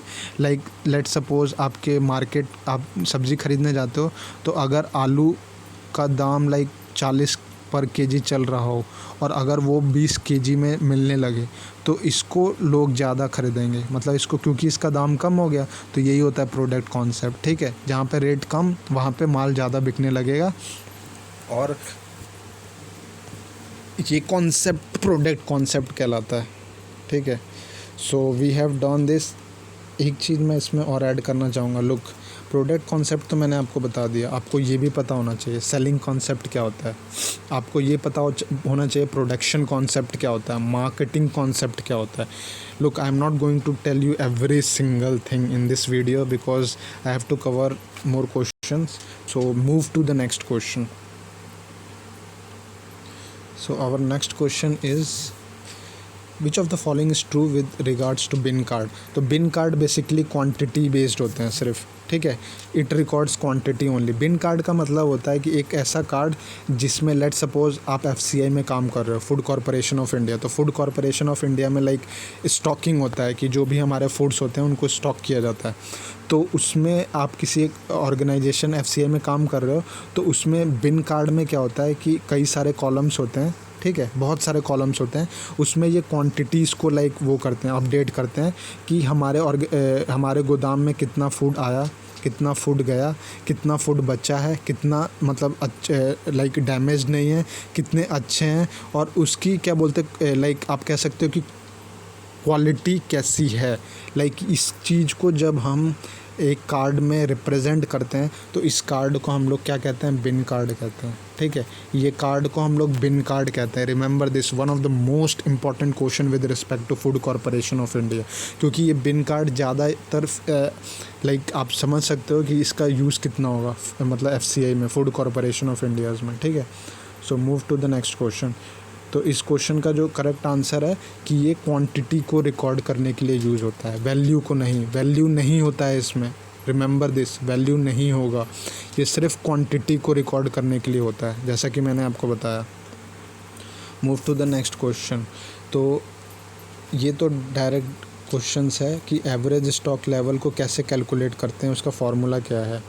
तो लोग मेरे को भी उतना डीप में, आप ये सोच रहे हो कि मेरे को ये सब पता होगा, तो मेरे को भी एक्चुअली में ये नहीं पता है, लेकिन हाँ मैं इस पर वर्क तो कर रहा हूँ अभी फ़िलहाल। लेकिन मुझे जो एवरेज स्टॉक लेवल पे जो पता है, मतलब वो यही है कि मिनिमम स्टॉक जो होते हैं, एवरेज स्टॉक लेवल क्या होता है, जो हमारे पास सबसे कम स्टॉक हो, जब उसका एडिशन हम हाफ ऑफ रीऑर्डर्ड क्वांटिटी को करते हैं, यानी कि जो भी हमारी रीऑर्डर्ड क्वांटिटी है उसका जब हम आधा कर देते हैं, और जो हमारे पास सबसे मिनिमम, यानी कि ये बार बार ये वो कर रहा है, एवरेज की बात कर रहा है कि हमारे पास अगर टोटल इतने हैं तो उसका एवरेज कितना होगा। तो एवरेज स्टॉक लेवल होता है minimum stock plus half of reordered quantity, ठीक है, reorder quantity. So this is regarding this. और मैं इसमें बहुत ज़्यादा तो नहीं बता पाऊँगा आपको, क्योंकि मेरे को भी उतना आइडिया नहीं है इस पर्टिकुलर क्वेश्चन के रिस्पेक्ट में। Look, I have gone through every single topic of management and ethics when it comes to the principle theories and like this I have gone through every single thing. मुझे idea तो हो गया है, but these type of questions like ये जो formula based है, इस पे मैं अभी वर्क कर रहा हूँ। जब मेरे को इस पे बहुत अच्छा मतलब वो हो जाएगा आइडिया, तो मैं फॉर श्योर इस पे भी एक आपको वीडियो बना के ज़रूर दूंगा, क्योंकि इसके क्वेश्चंस भी ये पूछते हैं। अभी आपको 2-3 मिलेंगे इसमें, तो मैं आपको इसमें भी बताऊंगा, ठीक है। Now move to the next question. Our next question is, in ABC analysis of stock control, which of the following is true with regards to C category goods? तो लाइक देखो 3 कैटेगरीज के गुड्स होते हैं, एक ए हो गया, एक B हो गया, सी हो गया। ए बहुत अच्छा होता है, बी मीडियम होता है, सी बहुत बेकार होता है। तो इसमें देखो यहाँ पे क्या लिखा है, they have simplest possible control, यानी जो सी टाइप्स ऑफ होते हैं goods category, they have simplest possible control, यानी कि इसमें कंट्रोल क्या होता है, बहुत ही सिंपल होता है। इसमें अच्छा खासा मीडियम में होता है, इसमें बहुत ही अच्छा कंट्रोल होता है। अब यहाँ पे आप देखो, this method of management divides the items into 3 category A B C, where A is the most important item and C is the least valuable, ठीक है। सो ये हो गया। Now move to the next question. Our next question is SDR, one of the, ये मेरे को question मैं आपको बता दूं, SDR मेरे को किस में मिला था, ये IBPS PO मेंस में मिला था या फिर IBPS क्लर्क मेंस में मिला था। क्लर्क में नहीं मिला था, मेंस में। ये मुझे SDR वेट, ये हाँ IBPS PO मेंस में मिला था मुझे ये क्वेश्चन, ठीक है। IBPS PO मेंस का क्वेश्चन था ये 2021 का। तो इसमें यही पूछा गया था कि आप ये SDR को कौन किससे रिलेट करता है, कौन से इंस्टीट्यूशन से। तो ये होता है इंटरनेशनल मॉनेटरी फंड, IMF, ठीक है। IMF इसको क्या बोलते हैं, इससे रिलेटेड इंस्टीट्यूशन है IMF का फुल सबसे पहले तो स्पेशल ड्राइंग राइट के बारे में बात करेंगे, फिर IMF पे थोड़ा सा आएंगे। स्पेशल ड्राइंग राइट्स क्या होता है, देखो स्पेशल ड्राइंग राइट्स वो राइट्स होते हैं, सपोज़ कभी जो जैसे इमरजेंसी लोन्स हो गया ना, तो ये बेसिकली IMF क्या करता है, एक इमरजेंसी लोन्स प्रोवाइड करता है उन डेवलपिंग नेशंस को, जिन जो क्या बोलते हैं अभी किसी चीज़ से जूझ रहे हैं। आप ये कह सकते हो कि जैसे कोविड आ गया, तो ये एक क्या है, डिज़ास्टर है, या फिर एक आपदा तो नहीं कहोगे, जैसे ये एक वायरस है। तो इससे अब कंट्री हमारी इंडिया है, अब ये जूझ रही है। तो इंडिया एक डेवलपिंग नेशन है, तो जब डेवलपिंग नेशंस को लोन्स की रिक्वायरमेंट होती है इमरजेंसी लेवल्स पे, तो स्पेशल ड्राइंग राइट्स इन्हें ये राइट देता है कि आप IMF से लोन्स ले सकते हो। तो SDR का काम ही यही होता है, special drawing right, that they have the authority, the developing nation has the authority to take the loans from the IMF। इसमें एक ही क्राइटेरिया होता है कि जो भी आपको लोन्स मिलेगा, जो एडवांटेज होता है, आपको लो इंटरेस्ट पे मिलेगा। रिमेंबर दिस, ये बहुत पूछा जाता है कि आपको जो भी इंटरेस्ट मिलेगा वो लोअर इंटरेस्ट पे मिलेगा, ताकि आप लोन्स को लें और अपने इससे बचें, ठीक है। कोविड के से बचें या फिर कोई भी आपदा हो उससे बचें, ठीक है। तो ये तो SDR के बारे में मैंने आपको स्पेशल ड्राइंग राइट्स के बारे में बताया। इसको IMF क्या बोलते हैं, इंस्टीट्यूशन वो करता है, इम्प्लीमेंट करता है। अब IMF का जो हेड क्वार्टर है वो कहाँ पर है, IMF का हेड क्वार्टर है वाशिंगटन DC में, Washington DC, United states of America. इसकी जो हमारी इसमें मैनेजिंग डायरेक्टर होता है, IMF की जो मैनेजिंग डायरेक्टर है उनका नाम है क्रिस्टलिना जॉर्जिवा, GEORGIA, ठीक है, क्रिस्टलिना जॉर्जिया। ये है IMF की क्या मैनेजिंग डायरेक्टर है। और इसी से एक रिलेट करता है वर्ल्ड बैंक। वर्ल्ड बैंक का भी हेडक्वार्टर हमारा वाशिंगटन DC में है, लेकिन इसके जो प्रेसिडेंट है वर्ल्ड बैंक के, उनका नाम है David मेलपास। David Malpass is the president of World Bank, and Kristalina Georgia is the managing director of International Monetary Fund. And International Monetary Fund and World Bank both have the headquarter in Washington DC, and Washington DC is the capital of United States of America. Now move to the next question. Our next question is explain MBTI. MBTI क्या होता है? तो MBTI ये भी क्या बोलते हैं, exam point of view से आप कह सकते हो इम्पॉर्टेंट है। तो MBTI होता है मायर्स ब्रिग्स टाइप इंडिकेटर। ये एक Myers Briggs type indicator. Look, MBTI is an introspective self-report questionnaire indicating different psychological preference in how people perceive the world and make decisions. The test attempt to assign 4 categories: introversion, extroversion, sensing, intuition, thinking, feeling and judging and perceiving. 1 letter from each category is taken to produce 4 letters. Test like ये, ठीक है। तो ये Myers Briggs type indicator basically क्या कहता है कि ये आपके लाइक उसको चेक करता है, साइकोलॉजिकल लेवल को चेक करता है कि आप कितने अच्छे हो साइकोलॉजिकल लेवल पे with respect to decision making, ठीक है। ये इसका काम है। मायर्स ब्रिग्स टाइप इंडिकेटर को आपका साइकोलॉजिकल लेवल चेक करता है, और ये चेक करता है कि आप कितने एफिशिएंट हो with respect to decision making. तो MBTI का फुल फॉर्म ये बहुत पूछते हैं, तो आप देख लीजिए, ठीक है। Now, which part of management process includes measuring results, comparing results to expectation and taking corrective actions to bring results into line?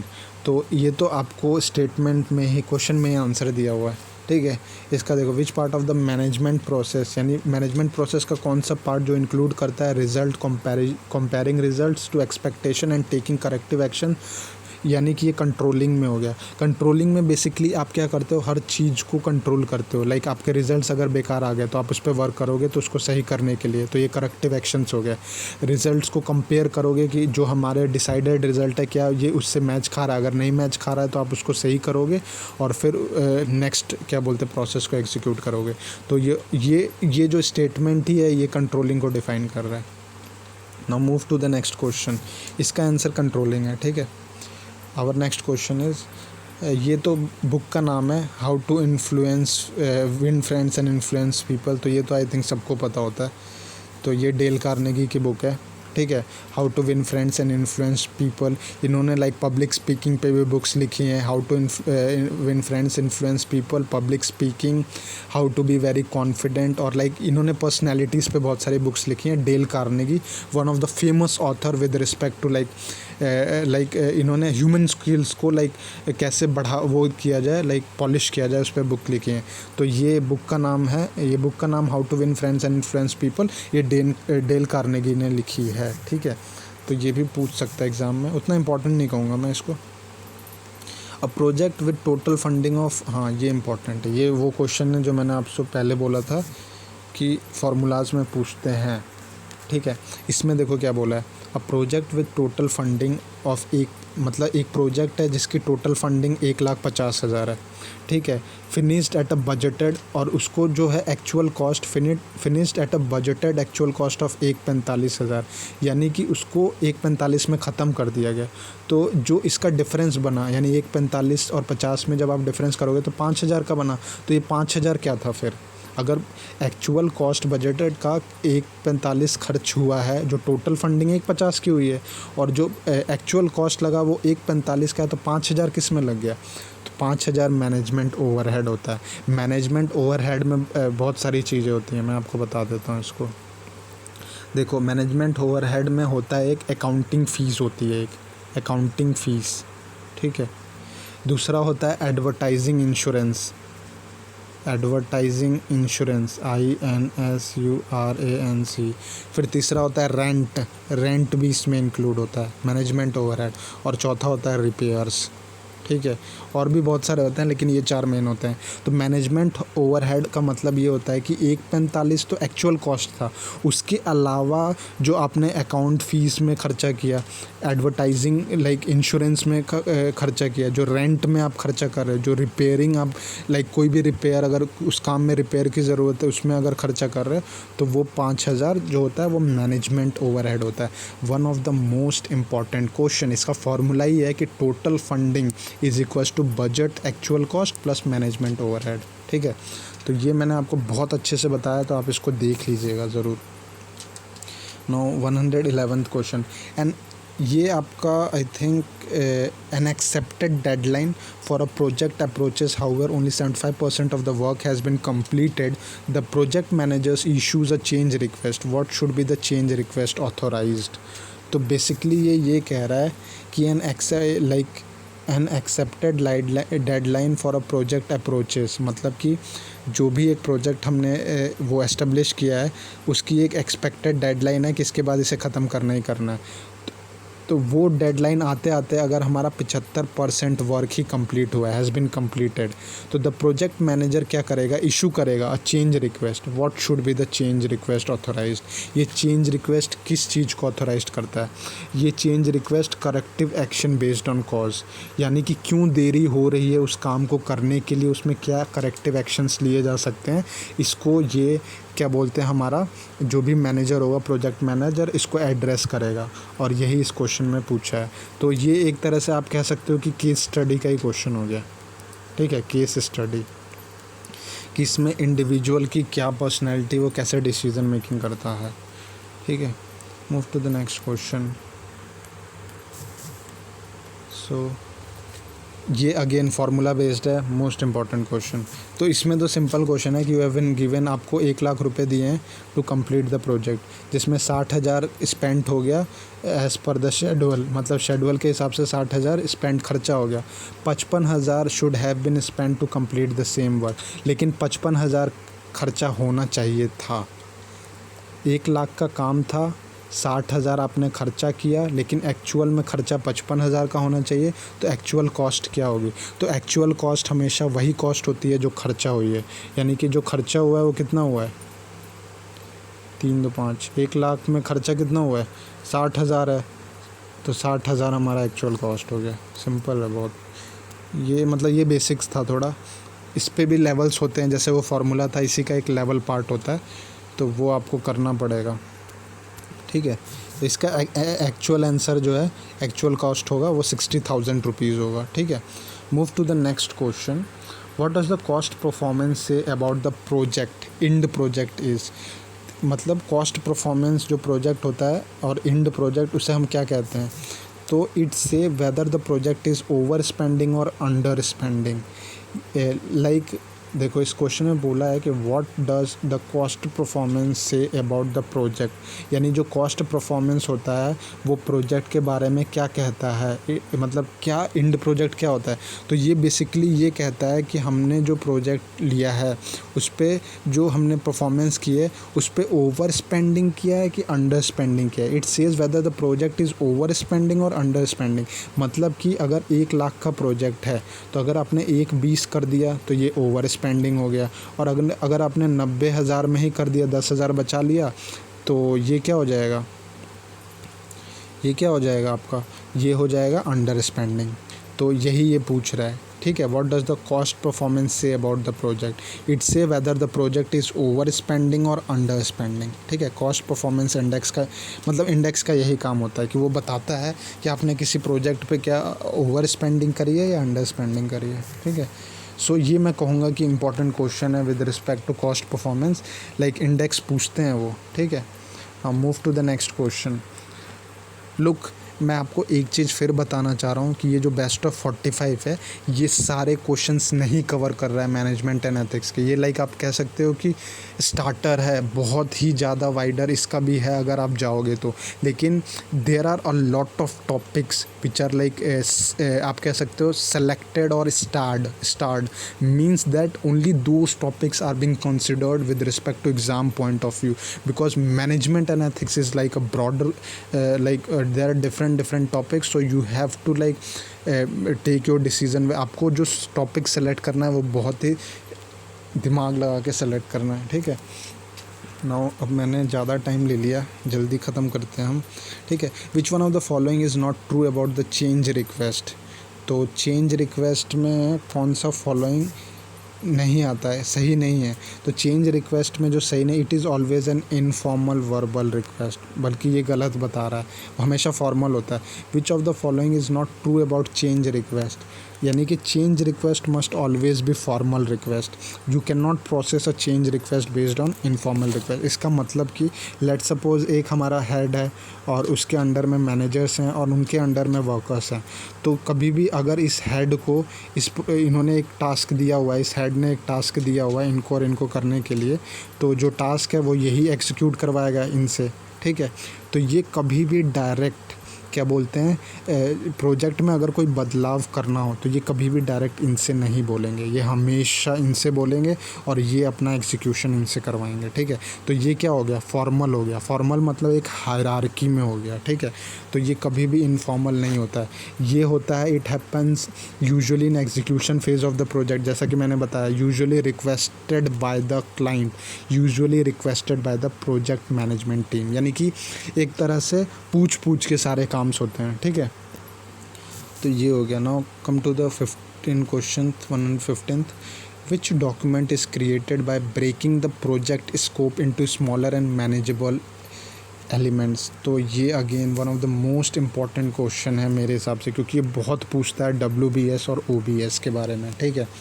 तो इसको मैं बताना चाहूँगा कि WBS होता है हमारा work breakdown structure, work breakdown structure, ठीक है, वर्क ब्रेकडाउन स्ट्रक्चर। और OBS होता है organisational breakdown structure, organisational breakdown structure, ठीक है।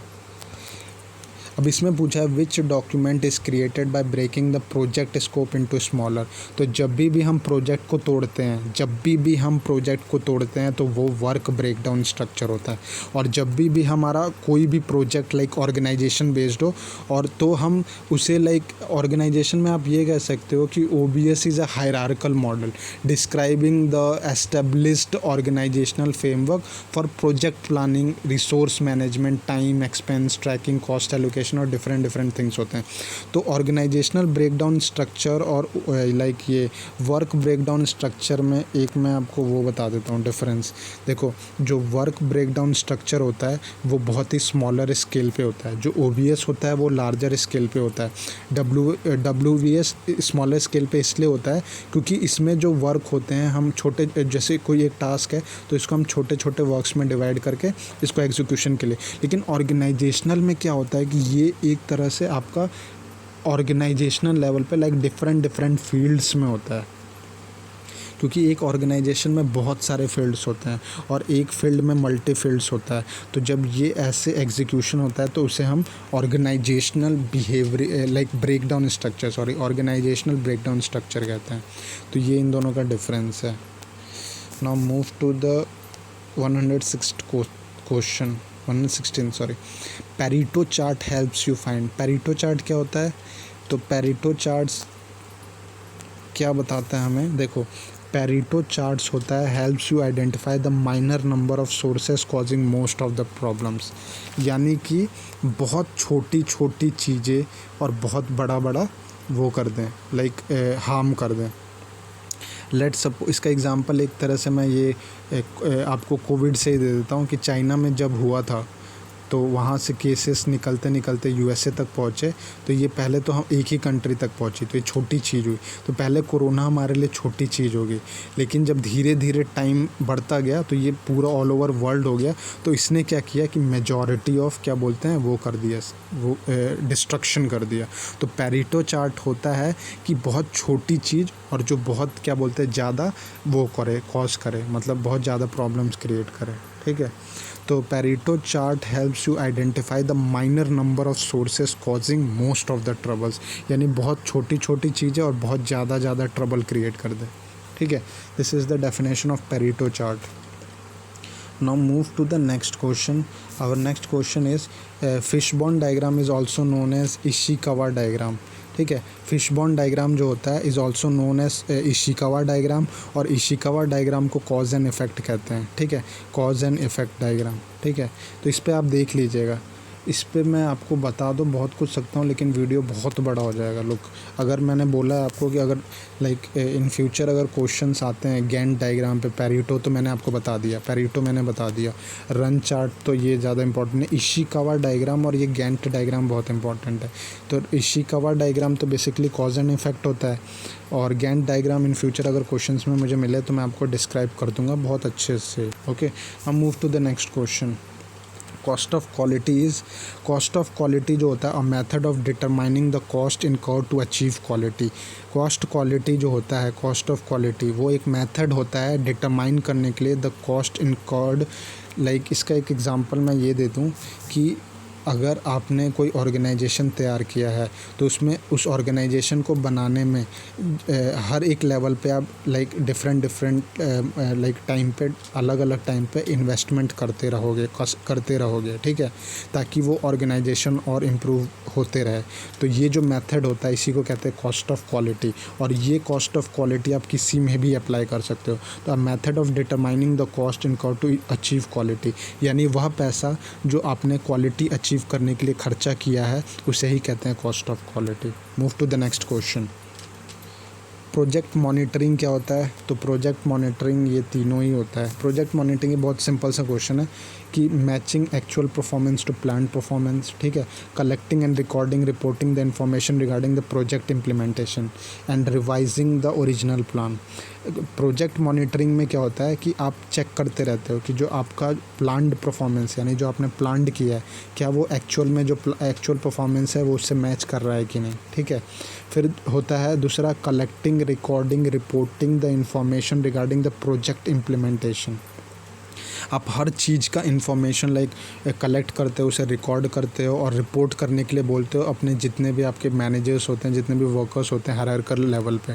ठीक है, तो ये प्रोजेक्ट यानी आप एक तरह से इसका मैं एक वर्ड में दे दूँ तो सर्विलियंस कह सकते हो, SURVILLIEANC,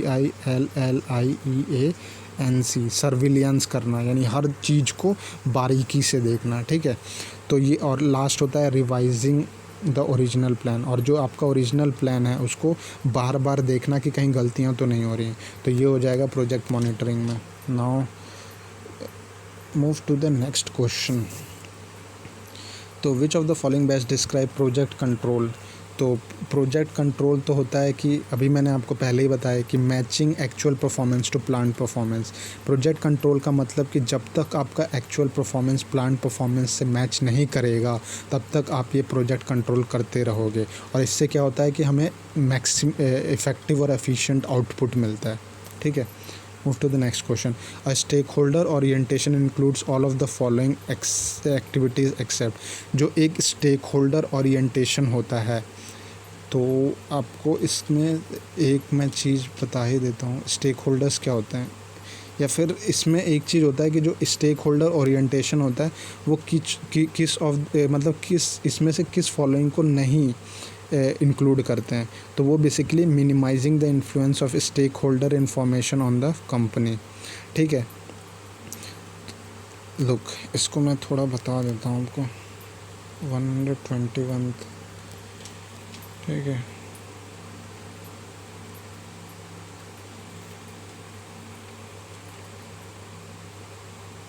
वेट इसको मैं आपको बता ही देता हूँ अच्छे से। A stakeholder orientation includes all of the following activities except generating data about stakeholder groups. ठीक है, तो ये generating data about stake holder groups ये करता है stake holder orientation. Assessing the company effect on stake holder groups. ठीक है, वो असेस करते हैं कंपनी के इफ़ेक्ट्स मतलब को स्टेक होल्डर ग्रुप्स पे. और distributing stake holder information throughout the firm.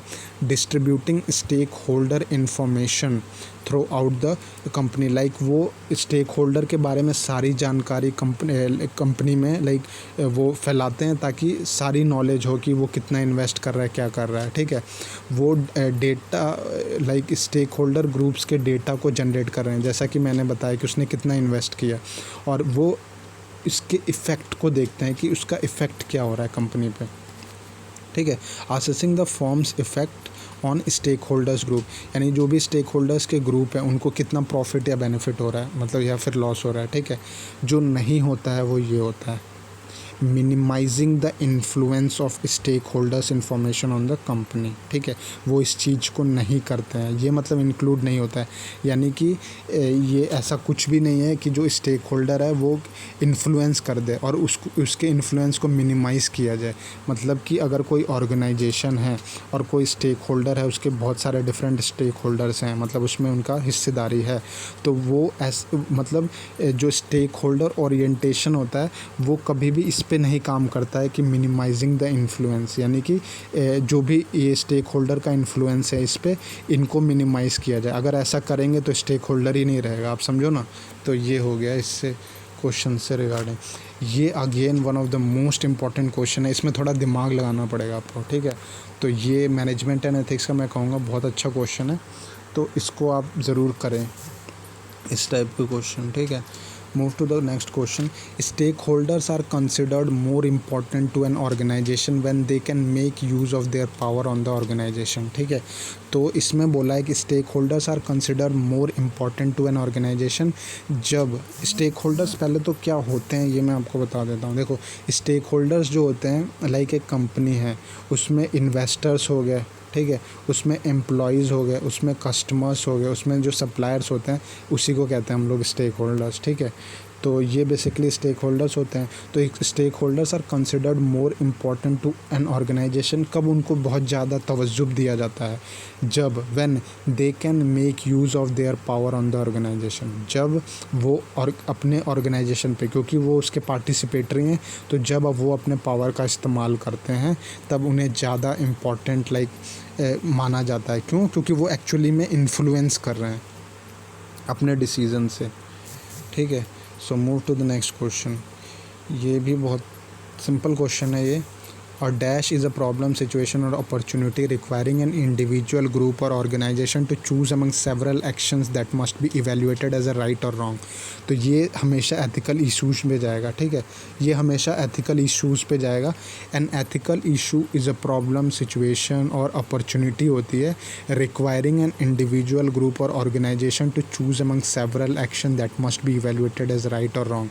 यानी कि आप कंपनी के लिए क्या राइट और रॉन्ग कर रहे हो, उसका जब इवैल्यूएशन होता है तो उसको हम लोग एथिकल इशू करते हैं. यानी आप जब किसी एक प्रॉब्लम को एड्रेस करते करते उसको राइट या रॉन्ग की तरह से और फिर उसके बेस पर जब डिसीज़न लेते हो तो वो आपकी एथिकल इश्यूज़ को चेक करते हैं.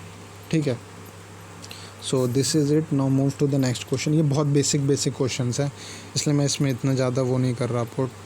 Like what type of justice exist if employees are being open, honest and truthful in their communication at work. तो ये भी इम्पॉर्टेंट है. देखो, इसमें जो जस्टिस होता है, सबसे पहले तो आपको ये पता होना चाहिए कि जस्टिस कितने टाइप्स के होते हैं. ये जो मेजरली होते हैं 3 टाइप्स के होते हैं. पहला होता है डिस्ट्रीब्यूटिव. ठीक है, पहला होता है डिस्ट्रीब्यूटिव जस्टिस. दूसरा होता है प्रोसीजरल जस्टिस. और लास्ट जो होता है वो होता है इंटरैक्शनल, जो इस क्वेश्चन का आंसर है. Interactional justice. ठीक है, डिस्ट्रीब्यूटिव, प्रोसीजरल और इंटरैक्शनल, ये 3 जस्टिस होते हैं. अब इस क्वेश्चन में पूछा है what type of justice exist. अगर कोई एम्प्लॉय बहुत ओपन है, बहुत ईमानदार है और बहुत सच्चा दिल है, तो उसमें कम्युनिकेशन में मतलब उसके लिए कौन सा जस्टिस होगा, तो उसके लिए इंटरैक्शनल होगा. ठीक है, इंटरेक्शनल जस्टिस होता है उसके लिए। तो ये नेक्स्ट क्वेश्चन पे हम जाएंगे। ये आप तीनों देख लीजिएगा ज़रूर कि डिस्ट्रीब्यूटिव, प्रोसीजरल और इंटरनेशनल थोड़ा अच्छे से, ठीक है। Now move to the next question is 125। The high commitment approach to environmental issues may include which of the following. तो एक्सेप्ट, तो लुक, एक बहुत बेसिक सा वो होता है कि अगर कोई ऑर्गेनाइजेशन है तो सबसे पहले तो उनका ये स्टेक होता है कि वो कभी भी लाइक एनवायरनमेंट को हार्म ना करें। तो इसमें यही बोला ही है कि high commitment approach to environmental issues में include which of the following except, यानी कि एनवायरमेंटल इश्यूज़ कौन कौन से इंक्लूड होते हैं जब कोई एक ऑर्गेनाइजेशन किसी एक काम को करती है। तो वो होता है रिस्क एनालिसिस, वो होता है स्टेक होल्डर एनालिसिस, और वो होता है स्ट्रैटेजिक सस्टेनेबिलिटी ऑडिटिंग। ये एनवायरमेंटल इश्यूज़ है with respect to the organisation, ठीक है। A high commitment approach to environmental issues में include all of the following, like risk, stakeholder analysis और strategic sustainability auditing. Greenwashing नहीं होता कुछ भी ऑर्गेनाइजेशन के रिस्पेक्ट में। अगर आप बोलोगे कि ग्रीन वॉशिंग, तो ये कुछ भी नहीं होता है। ग्रीन वॉशिंग का मतलब होता है, अगर आप मेरे से पूछोगे तो ग्रीन वॉशिंग मतलब होता है environment friendly, ENVIRONME and environment friendly. तो इसका कोई रोल नहीं है, ठीक है, इसको नहीं इंक्लूड किया जाता है। लाइक अगर ऑर्गेनाइजेशन है तो साफ सी बात है कि आप रिस्क एनालिसिस देखोगे, स्टेक होल्डर की एनालिसिस देखोगे, और स्ट्रैटेजिक सस्टेनेबिलिटी ऑडिटिंग, यानी कि ऑर्गेनाइजेशन का सारी लाइक उनके डाटास को ऑडिट करने के लिए आप उस पर ध्यान दोगे, ठीक है। आपका अप्रोच वहाँ पे रहेगा, ना कि ग्रीन वॉशिंग पे रहेगा। ग्रीन वॉशिंग मतलब होता है इन्वायरमेंटल फ्रेंडली, कि हाँ हम इन्वायरमेंटल को बचाएंगे तो जो हमारे काम है उस पर ध्यान ना दें, ऐसा कुछ भी नहीं है। वो कभी भी क्या बोलते हैं, इन्वायरमेंटल पे ध्यान नहीं देते हैं, अपने प्रॉफिट ओरिएंटेड होते हैं। अपने प्रॉफिट के लिए ऑर्गेनाइजेशन कुछ भी कर सकता है, और उसी को हम लोग कहते हैं इन्वायरमेंटल डिस्ट्रक्शन। और उसका एक जो आप कह सकते हो, उसको अचीव करने के लिए, लाइक इन्वायरमेंटल को बचाने के लिए ये ग्रीन वॉशिंग किया जाता है, कि ऑर्गेनाइजेशंस को एक कोड ऑफ कंडक्ट दिया जाता है कि आप ये ग्रीन वॉशिंग के कोड ऑफ कंडक्ट को फॉलो करें। सो इसको मैंने बहुत आपको अच्छे से बताया, तो आप इसको ज़रूर देखें, ठीक है। Now move to 126th question of management and ethics. Better access to certain markets, differentiation of products and sale of pollution control technologies are ways in which better environmental process can. अच्छा, इसमें अगर ये सारी चीज़ें होंगी तो जाहिर सी बात है वो रिवेन्यू को इंक्रीज़ करेंगे। ये देखो यहाँ पे क्या रखा है, better access to certain market, यानी कि अगर आपकी मार्केट्स में बहुत ज़्यादा रीच है, अगर आप डिफरेंशिएशन ऑफ प्रोडक्ट्स यानी अलग अलग प्रोडक्ट्स को लाइक मार्केट्स में चलाते हो, बेचते हो, sales of pollution control technology, market में आप ऐसी चीज़ें बेचते हो जो कि पोल्यूशन को कंट्रोल करें, तो इन are ways in which better environmental performance हो, यानी कि ये सारी चीज़ें एनवायरनमेंट के लिए मतलब पॉजिटिव हों, एनवायरनमेंट को बेटर करने के लिए। तो अगर ऐसा आप काम करते हो तो ये 100% आपका रेवेन्यू इंक्रीज़ कराएगा, ठीक है। Increase revenue, remember this, cost नहीं, रेवेन्यू बढ़ाएगा, revenue. Now move to the next question. Atmospheric issue include of the following. अच्छा, एटमॉस्फेरिक इशू, ये तो केमिस्ट्री का क्वेश्चन है। एटमॉस्फेरिक इशू जो होता है, एसिड रेन होता है, ग्लोबल वार्मिंग होता है, एयर पॉल्यूशन होता है, वाटर क्वांटिटी कुछ भी नहीं होता है, वाटर क्वांटिटी कुछ भी नहीं होता है। ये सारे इश्यूज़ हैं, ये नहीं है, ठीक है। Move to the next question. ये बहुत ही बेसिक क्वेश्चन था। To be successful business ethics training program needs to be. तो अगर सक्सेसफुल होना है तो बिज़नेस एथिक्स जो ट्रेनिंग होती है, प्रोग्राम्स, नीड्स टू क्या करते हैं वो सक्सेसफुल ऑर्गेनाइजेशन के लिए। जो बिज़नेस एथिक्स में, जैसे आप कभी ऑर्गेनाइजेशन ज्वाइन करोगे या फिर, तो वो ट्रेनिंग्स देते हैं, तो वो यही बिज़नेस एथिक्स की ट्रेनिंग्स भी देते हैं उसमें। तो उसमें क्या होता है, वो एजुकेट करते हैं एम्प्लॉय को on formal ethical frameworks and models of ethical decision making, ठीक है।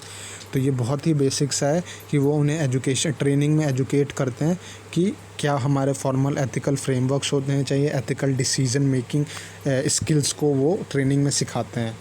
तो ये हो गया, ठीक है। Now move to the next question. Our next question is, most companies begin the process of establishing organizational ethics program by developing code of conduct. Very easy question कि जो बहुत सारी कंपनीज़ होती हैं begin the process of establishing organizational ethics program by developing, यानी कि वो एक कोड ऑफ कंडक्ट बनाते हैं, यानी सेट ऑफ रूल्स बनाते हैं कि आपको उसी के अधीन में काम करना पड़ेगा, और यही वो एस्टेब्लिश करते हैं ताकि उनकी कंपनी एक अच्छा आउटपुट दे पाए। और यही क्वेश्चन में पूछता है कि जो ज़्यादातर कंपनीज़ होती हैं वो स्टार्ट करती हैं the process of establishing organizational ethics program. तो एथिक्स प्रोग्राम्स का मतलब ही होता है कोड ऑफ कंडक्ट, ठीक है। So move to the next question. For referent power to be effective what must exist between individual in the relationship, ठीक है। तो सबसे पहले तो मैं आपको ये रिफरेंट पावर के बारे में ज़रूर बताऊंगा कि ये रिफरेंट पावर क्या होता है। तो इसको थोड़ा हम समझ लेते हैं। लुक, ये जो रेफरेंट पावर होता है ना, ये होता है पर्सनल पावर होता है, स्ट्रॉन्ग इंटरपर्सनल रिलेशनशिप स्किल्स होते हैं, ऑर्गेनाइजेशनल लीडरशिप होते हैं, और ये आपके क्या बोलते हैं, ये जो होते हैं ये इंक्रीज़ करते हैं, increase about collaboration and influence and less about command and control. मतलब कि लेट सपोज़ एक वर्क दिया गया है, उसका कोई हेड है और ये वर्क को कर रहे हैं डिफरेंट वर्कर्स, ठीक है। तो ये बेसिकली ये बताता है कि आपकी जो इंटरपर्सनल स्किल्स है वो कितनी अच्छी है, आप कितना एम्पैथी दिखा रहे हो। एम्पैथी मतलब होता है कि सहानुभूति मतलब कि आप कितना कनेक्टेड हो इन वर्कर्स से अपने काम को कराने के लिए, सिर्फ टास्क ओरिएंटेड नहीं, विद रिस्पेक्ट टू उनकी सैलरीज से, उनके जो ऑर्गेनाइजेशन का एनवायरनमेंट है, उनको किस टाइप की सुविधा दे रहे हो, ये सारी चीज़ें एम्पैथी में आती हैं, ठीक है। तो इसे ही रेफरेंट पावर कहते हैं। किसी भी एक जो लीडरशिप होता है उसमें ये रेफरेंट पावर की क्वालिटी होनी चाहिए, मस्ट है। तो वही पूछा, एम्पैथी होता है, ठीक है। Now move to the next question, 131th question. When a firm changes different prices to different group of customers it may be accused of, ठीक है। तो इसमें बोला है कि when a company charges different prices to different groups of customers, तो उसको हम लोग क्या कहते हैं। तो देखो, इसमें दो होता है, इसको मैं दो चीज़ों से बताऊंगा। इसका आंसर तो कल्चरल रिलेटिविज्म है, क्या क्यों है मैं बता दूंगा। The next one is price discrimination. ये दो आपस में बहुत ही इंटर रिलेटेड हैं, लेकिन बहुत ही अच्छा कॉन्सेप्ट देते हैं। देखो, जो कल्चरल रिलेटिविज्म है उसका मैं एक एग्जांपल देता हूँ आपको। लेट सपोज एक शॉप है, ठीक है। शॉप में ये जो शॉपकीपर है, ये लेट सपोज इसकी फैमिली है, वो एक शॉप चला रहे हैं, ठीक है। तो इसमें जो पर्सन होगा जो शॉप चला रहा है उसके खुद के एक कल्चर होगा, मतलब वो किसी एक मानसिकता से होगा, मतलब उसकी एक खुद की एक सोच होगी, कल्चर होगा, ठीक है। तो लेट सपोज इस शॉप पे दो ग्राहक आते हैं, एक ग्राहक ये है और एक ग्राहक ये है, ठीक है। ये ए ग्राहक है, ये बी ग्राहक है, ठीक है। अब ये जो ए ग्राहक है ये बीपीएल में आता है, यानी बिलो पॉवर्टी लाइन, गरीब है, और ये जो है ये मिडिल क्लास है। मैं अमीर भी नहीं कह रहा, मैं कह रहा हूँ ये मिडिल क्लास है। अब ये शॉपकीपर का जो कल्चरल रिलेटिविज्म क्या होगा कि ये सामान तो वही खरीद रहे हैं दोनों, लेकिन ये इसको किसी अलग दाम पे बेच रहा है और इसको किसी अलग दाम पे बेच रहा है, क्योंकि ये गरीब हैं। तो अगर ये इनको क्या बोलते हैं, क्योंकि ये गरीब हैं, तो आप कई सारे दुकानदार में जाओगे तो देखोगे वो बहुत ही अजीब तरह से ट्रीट करते हैं। तो वो कभी कभी दाम बढ़ा के दे देते हैं, और जो मिडिल क्लास होते हैं उनको ये मतलब ठीक है, जो नॉर्मल प्राइस होते हैं, क्योंकि ये एक्चुअली में नॉलेज्ड होते हैं, इन्हें पता होता है कि क्या प्राइस है, इन्हें ज़्यादा नहीं आइडिया होता है, तो इन्हें वो फ्रॉड कर लेते हैं। तो यही होता है कल्चरल रिलेटिविज्म। ये बहुत ही अच्छा एग्जांपल है कल्चरल रिलेटिविज्म का। अब आता है price discrimination. Look, price discrimination बहुत ही सिंपल है कि एक सेलर है और उसके पास कई सारे प्रोडक्ट्स हैं, और वो कई सारे नहीं कहूँगा मैं, एक ही प्रोडक्ट हैं, ठीक है। और कई सारे मार्केट्स हैं, एक ही प्रोडक्ट है, ये सेम प्रोडक्ट है, ए और ए सेम प्रोडक्ट है, और ये इसको कई सारे डिफरेंट मार्केट्स में 1 2 3 और 4 डिफरेंट मार्केट्स में बेच रहा है। तो प्राइस डिस्क्रिमिनेशन क्या हो जाएगा कि ये सेम प्रोडक्ट को डिफरेंट मार्केट में अलग अलग दाम पे जब बेचता है तो उसे प्राइस डिस्क्रिमिनेशन कहते हैं। Remember this. जी, मैंने आपको बहुत ही अच्छा एग्जांपल देके समझाया, या आप कभी नहीं भूलोगे। And this is one of the most important with respect to ये एग्ज़ाम पॉइंट ऑफ व्यू, ठीक है। तो इस क्वेश्चन में ये पूछा है कि when a firm charges different prices to different group of customers, it may be accused of cultural relativism. ये मैंने आपको बता दिया. Now move to the next question. The ability to interpret and adapt successfully to different national, organizational and professional cultures, इसको cultural intelligence कहते हैं. Cultural intelligence, ये question में ही आंसर है. The ability to interpret adapt successfully to different national, organizational and professional cultures. ठीक है, तो उसे कल्चरल इंटेलिजेंस कहते हैं. One of the most important thing, यानी कि वह एबिलिटी जिससे आप इंटरप्रेट कर पाओ, अडेप्ट कर पाओ successfully to different national, organizational और प्रोफेशनल कल्चर्स से, वो कल्चरल इंटेलिजेंस कहलाता है. ठीक है, तो ये इम्पॉर्टेंट है. कल्चरल इंटेलिजेंस क्या होते हैं, ये कीवर्ड इम्पॉर्टेंट है. आपसे पूछ देता है डायरेक्ट कि कल्चरल इंटेलिजेंस क्या होता है. ठीक है, तो मैं इसको डीप में जानता हूँ, लेकिन मैं आगे नहीं बताऊँगा क्योंकि बहुत ज़्यादा बड़ा वीडियो हो जाएगा. Now move to the next question, ladies and gentlemen. Our 133rd question is, successful global initiatives addressing standards for business must begin and end with. तो ये बेसिकली जो होता है, the role of corporate governance and share holder power in corporate decision making. ठीक है, successful global initiatives addressing standards for business must begin and and with. तो वो begin करते हैं. इसका एक एग्जांपल ये कह सकते हो कि जो कॉरपोरेट गवर्नेंस का रोल और share holder power in corporate decision making. Like suppose आपने एक ऑर्गेनाइजेशन खड़ा कर दिया और आपने रैंडम नहीं खड़ा किया. अगर आपको बहुत अच्छा परफॉर्म करना है कंट्री लेवल पे तो ठीक है, ग्लोबल लेवल पे भी, तो आपको कॉरपोरेट गवर्नेंस को इंक्लूड करना पड़ेगा इस ऑर्गेनाइजेशन में. एक शेयर होल्डर्स जो इस ऑर्गेनाइजेशंस में होंगे, उनका पार्टिसिपेशन बहुत ज़रूरी होगा. ठीक है, तो वही पूछा है, the role of corporate governance and share holder power in corporate decision making. ठीक है, तो ये सक्सेसफुल ग्लोबल इनिशिएटिव्स होते हैं. Move to the next question. One economy partnership philosophy emphasizes. अच्छा, वन इकोनॉमी, एक सेकेंड, और ये वेट. तो इसमें बोला है कि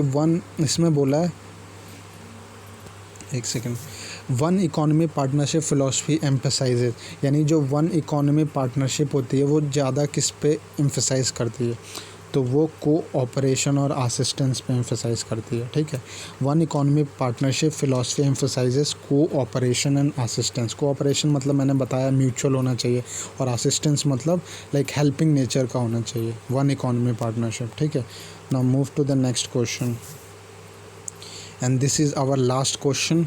ठीक है, so the question is, which of the following is not a driver of responsible competitiveness. तो इसमें जो करेक्ट आंसर है वो है डेवलपमेंट ड्राइवर्स.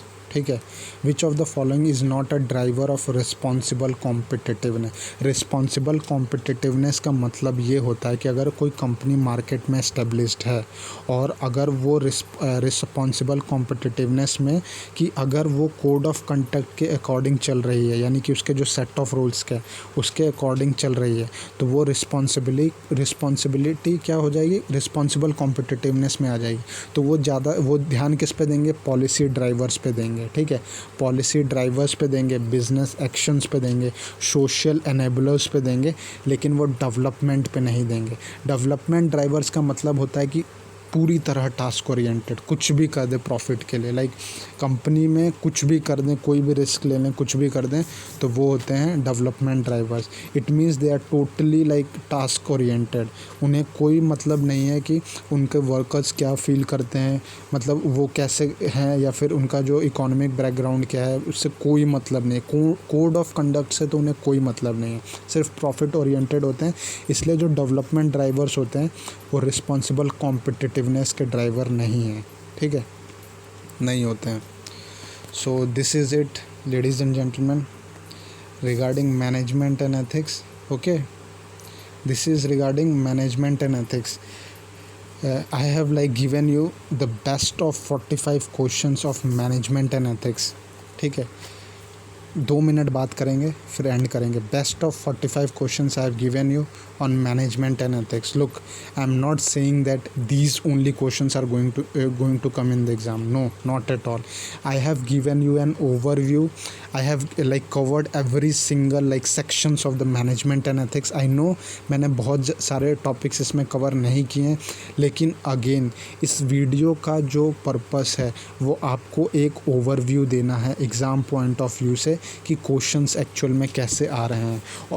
और एक चीज़ और है, ये जो क्वेश्चंस हैं ये 100% जितने भी क्वेश्चंस रियल एग्ज़ाम में आएंगे ये इंटरकनेक्टेड होंगे, बाय डिफ़ॉल्ट इंटरकनेक्टेड होंगे, यानी कि आपको इससे क्वेश्चंस तो 100% मिलने वाले हैं. ठीक है.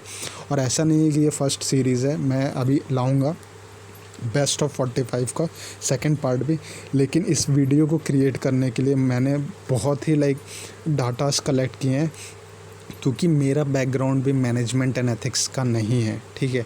Like I have taken help from different students also. I have like a lot of friends in commerce section also. ठीक है. तो ये मैंने जो 45 क्वेश्चंस दिए हैं आप इसको बहुत थ्रॉली 1-2 बार देखो. इस वीडियो का एक ही फ़ायदा होगा अगर आप इसको फ्रॉम बिगनिंग टू अगर एंड देखोगे तभी फ़ायदा होगा. अगर आप ये सोचोगे कि बीच से 1-2 क्वेश्चन कर लें और ओवरव्यू ले लें, कोई फ़ायदा नहीं होगा, क्योंकि क्वेश्चंस में जो मैं डाटा दे रहा हूँ वो ज़्यादा इंपॉर्टेंट है as compare to question. Because ये क्वेश्चंस तो 45 ही हैं, लेकिन जो डाटाज़ हैं वो एक्चुअली में लाइक 300 से 400 क्वेश्चन एक्चुअल में कवर कर लेते हैं. ठीक है. जो एक्स्ट्रा डाटा हैं वो मैक्सिमम क्वेश्चंस कवर कर रहे हैं. मैं फिर बोल रहा हूँ, इसलिए the questions which I am providing right now is one of the most important question when it comes to the exam point of view. Management and ethics is going to play like good role. If you want to perform well in the exam, you have to do good in every section, but you have to also perform in this section also, like management and ethics में भी आपको perform करना पड़ेगा. ठीक है. So this is it. And lastly again, if you are liking my videos, do subscribe the channel. आप मेरे channel को सब्सक्राइब करें. अगर आप मेरे वीडियोस को पसंद करें, do like my videos, share my videos. अगर आपको लगे कि हाँ और कोई के लिए भी ये एडवांटेज है, लाइक कॉमर्स सेक्शन में बहुत एडवांटेज है, तो share my videos. And lastly one of the most important for me, the feedback. Your feedback is like very helpful, because ये फीडबैक अगर आप नहीं देते हो तो ये एक्चुअली में मुझे लाइक वो करेगा, डिसइनकरेज करेगा कि मैं अपनी नेक्स्ट वीडियो पब्लिश करूं इस पर्टिकुलर बेस्ट ऑफ 45 में. तो your like feedback is one of the most important thing to publish more videos in this particular section of management and ethics. Okay. So और अगर आपको कोई डाउट हो तो आप फॉर श्योर ये पूछें आप अपने कमेंट सेक्शन में. When I am free, for sure I am going to come to your question and answer those questions. Okay, answer your queries.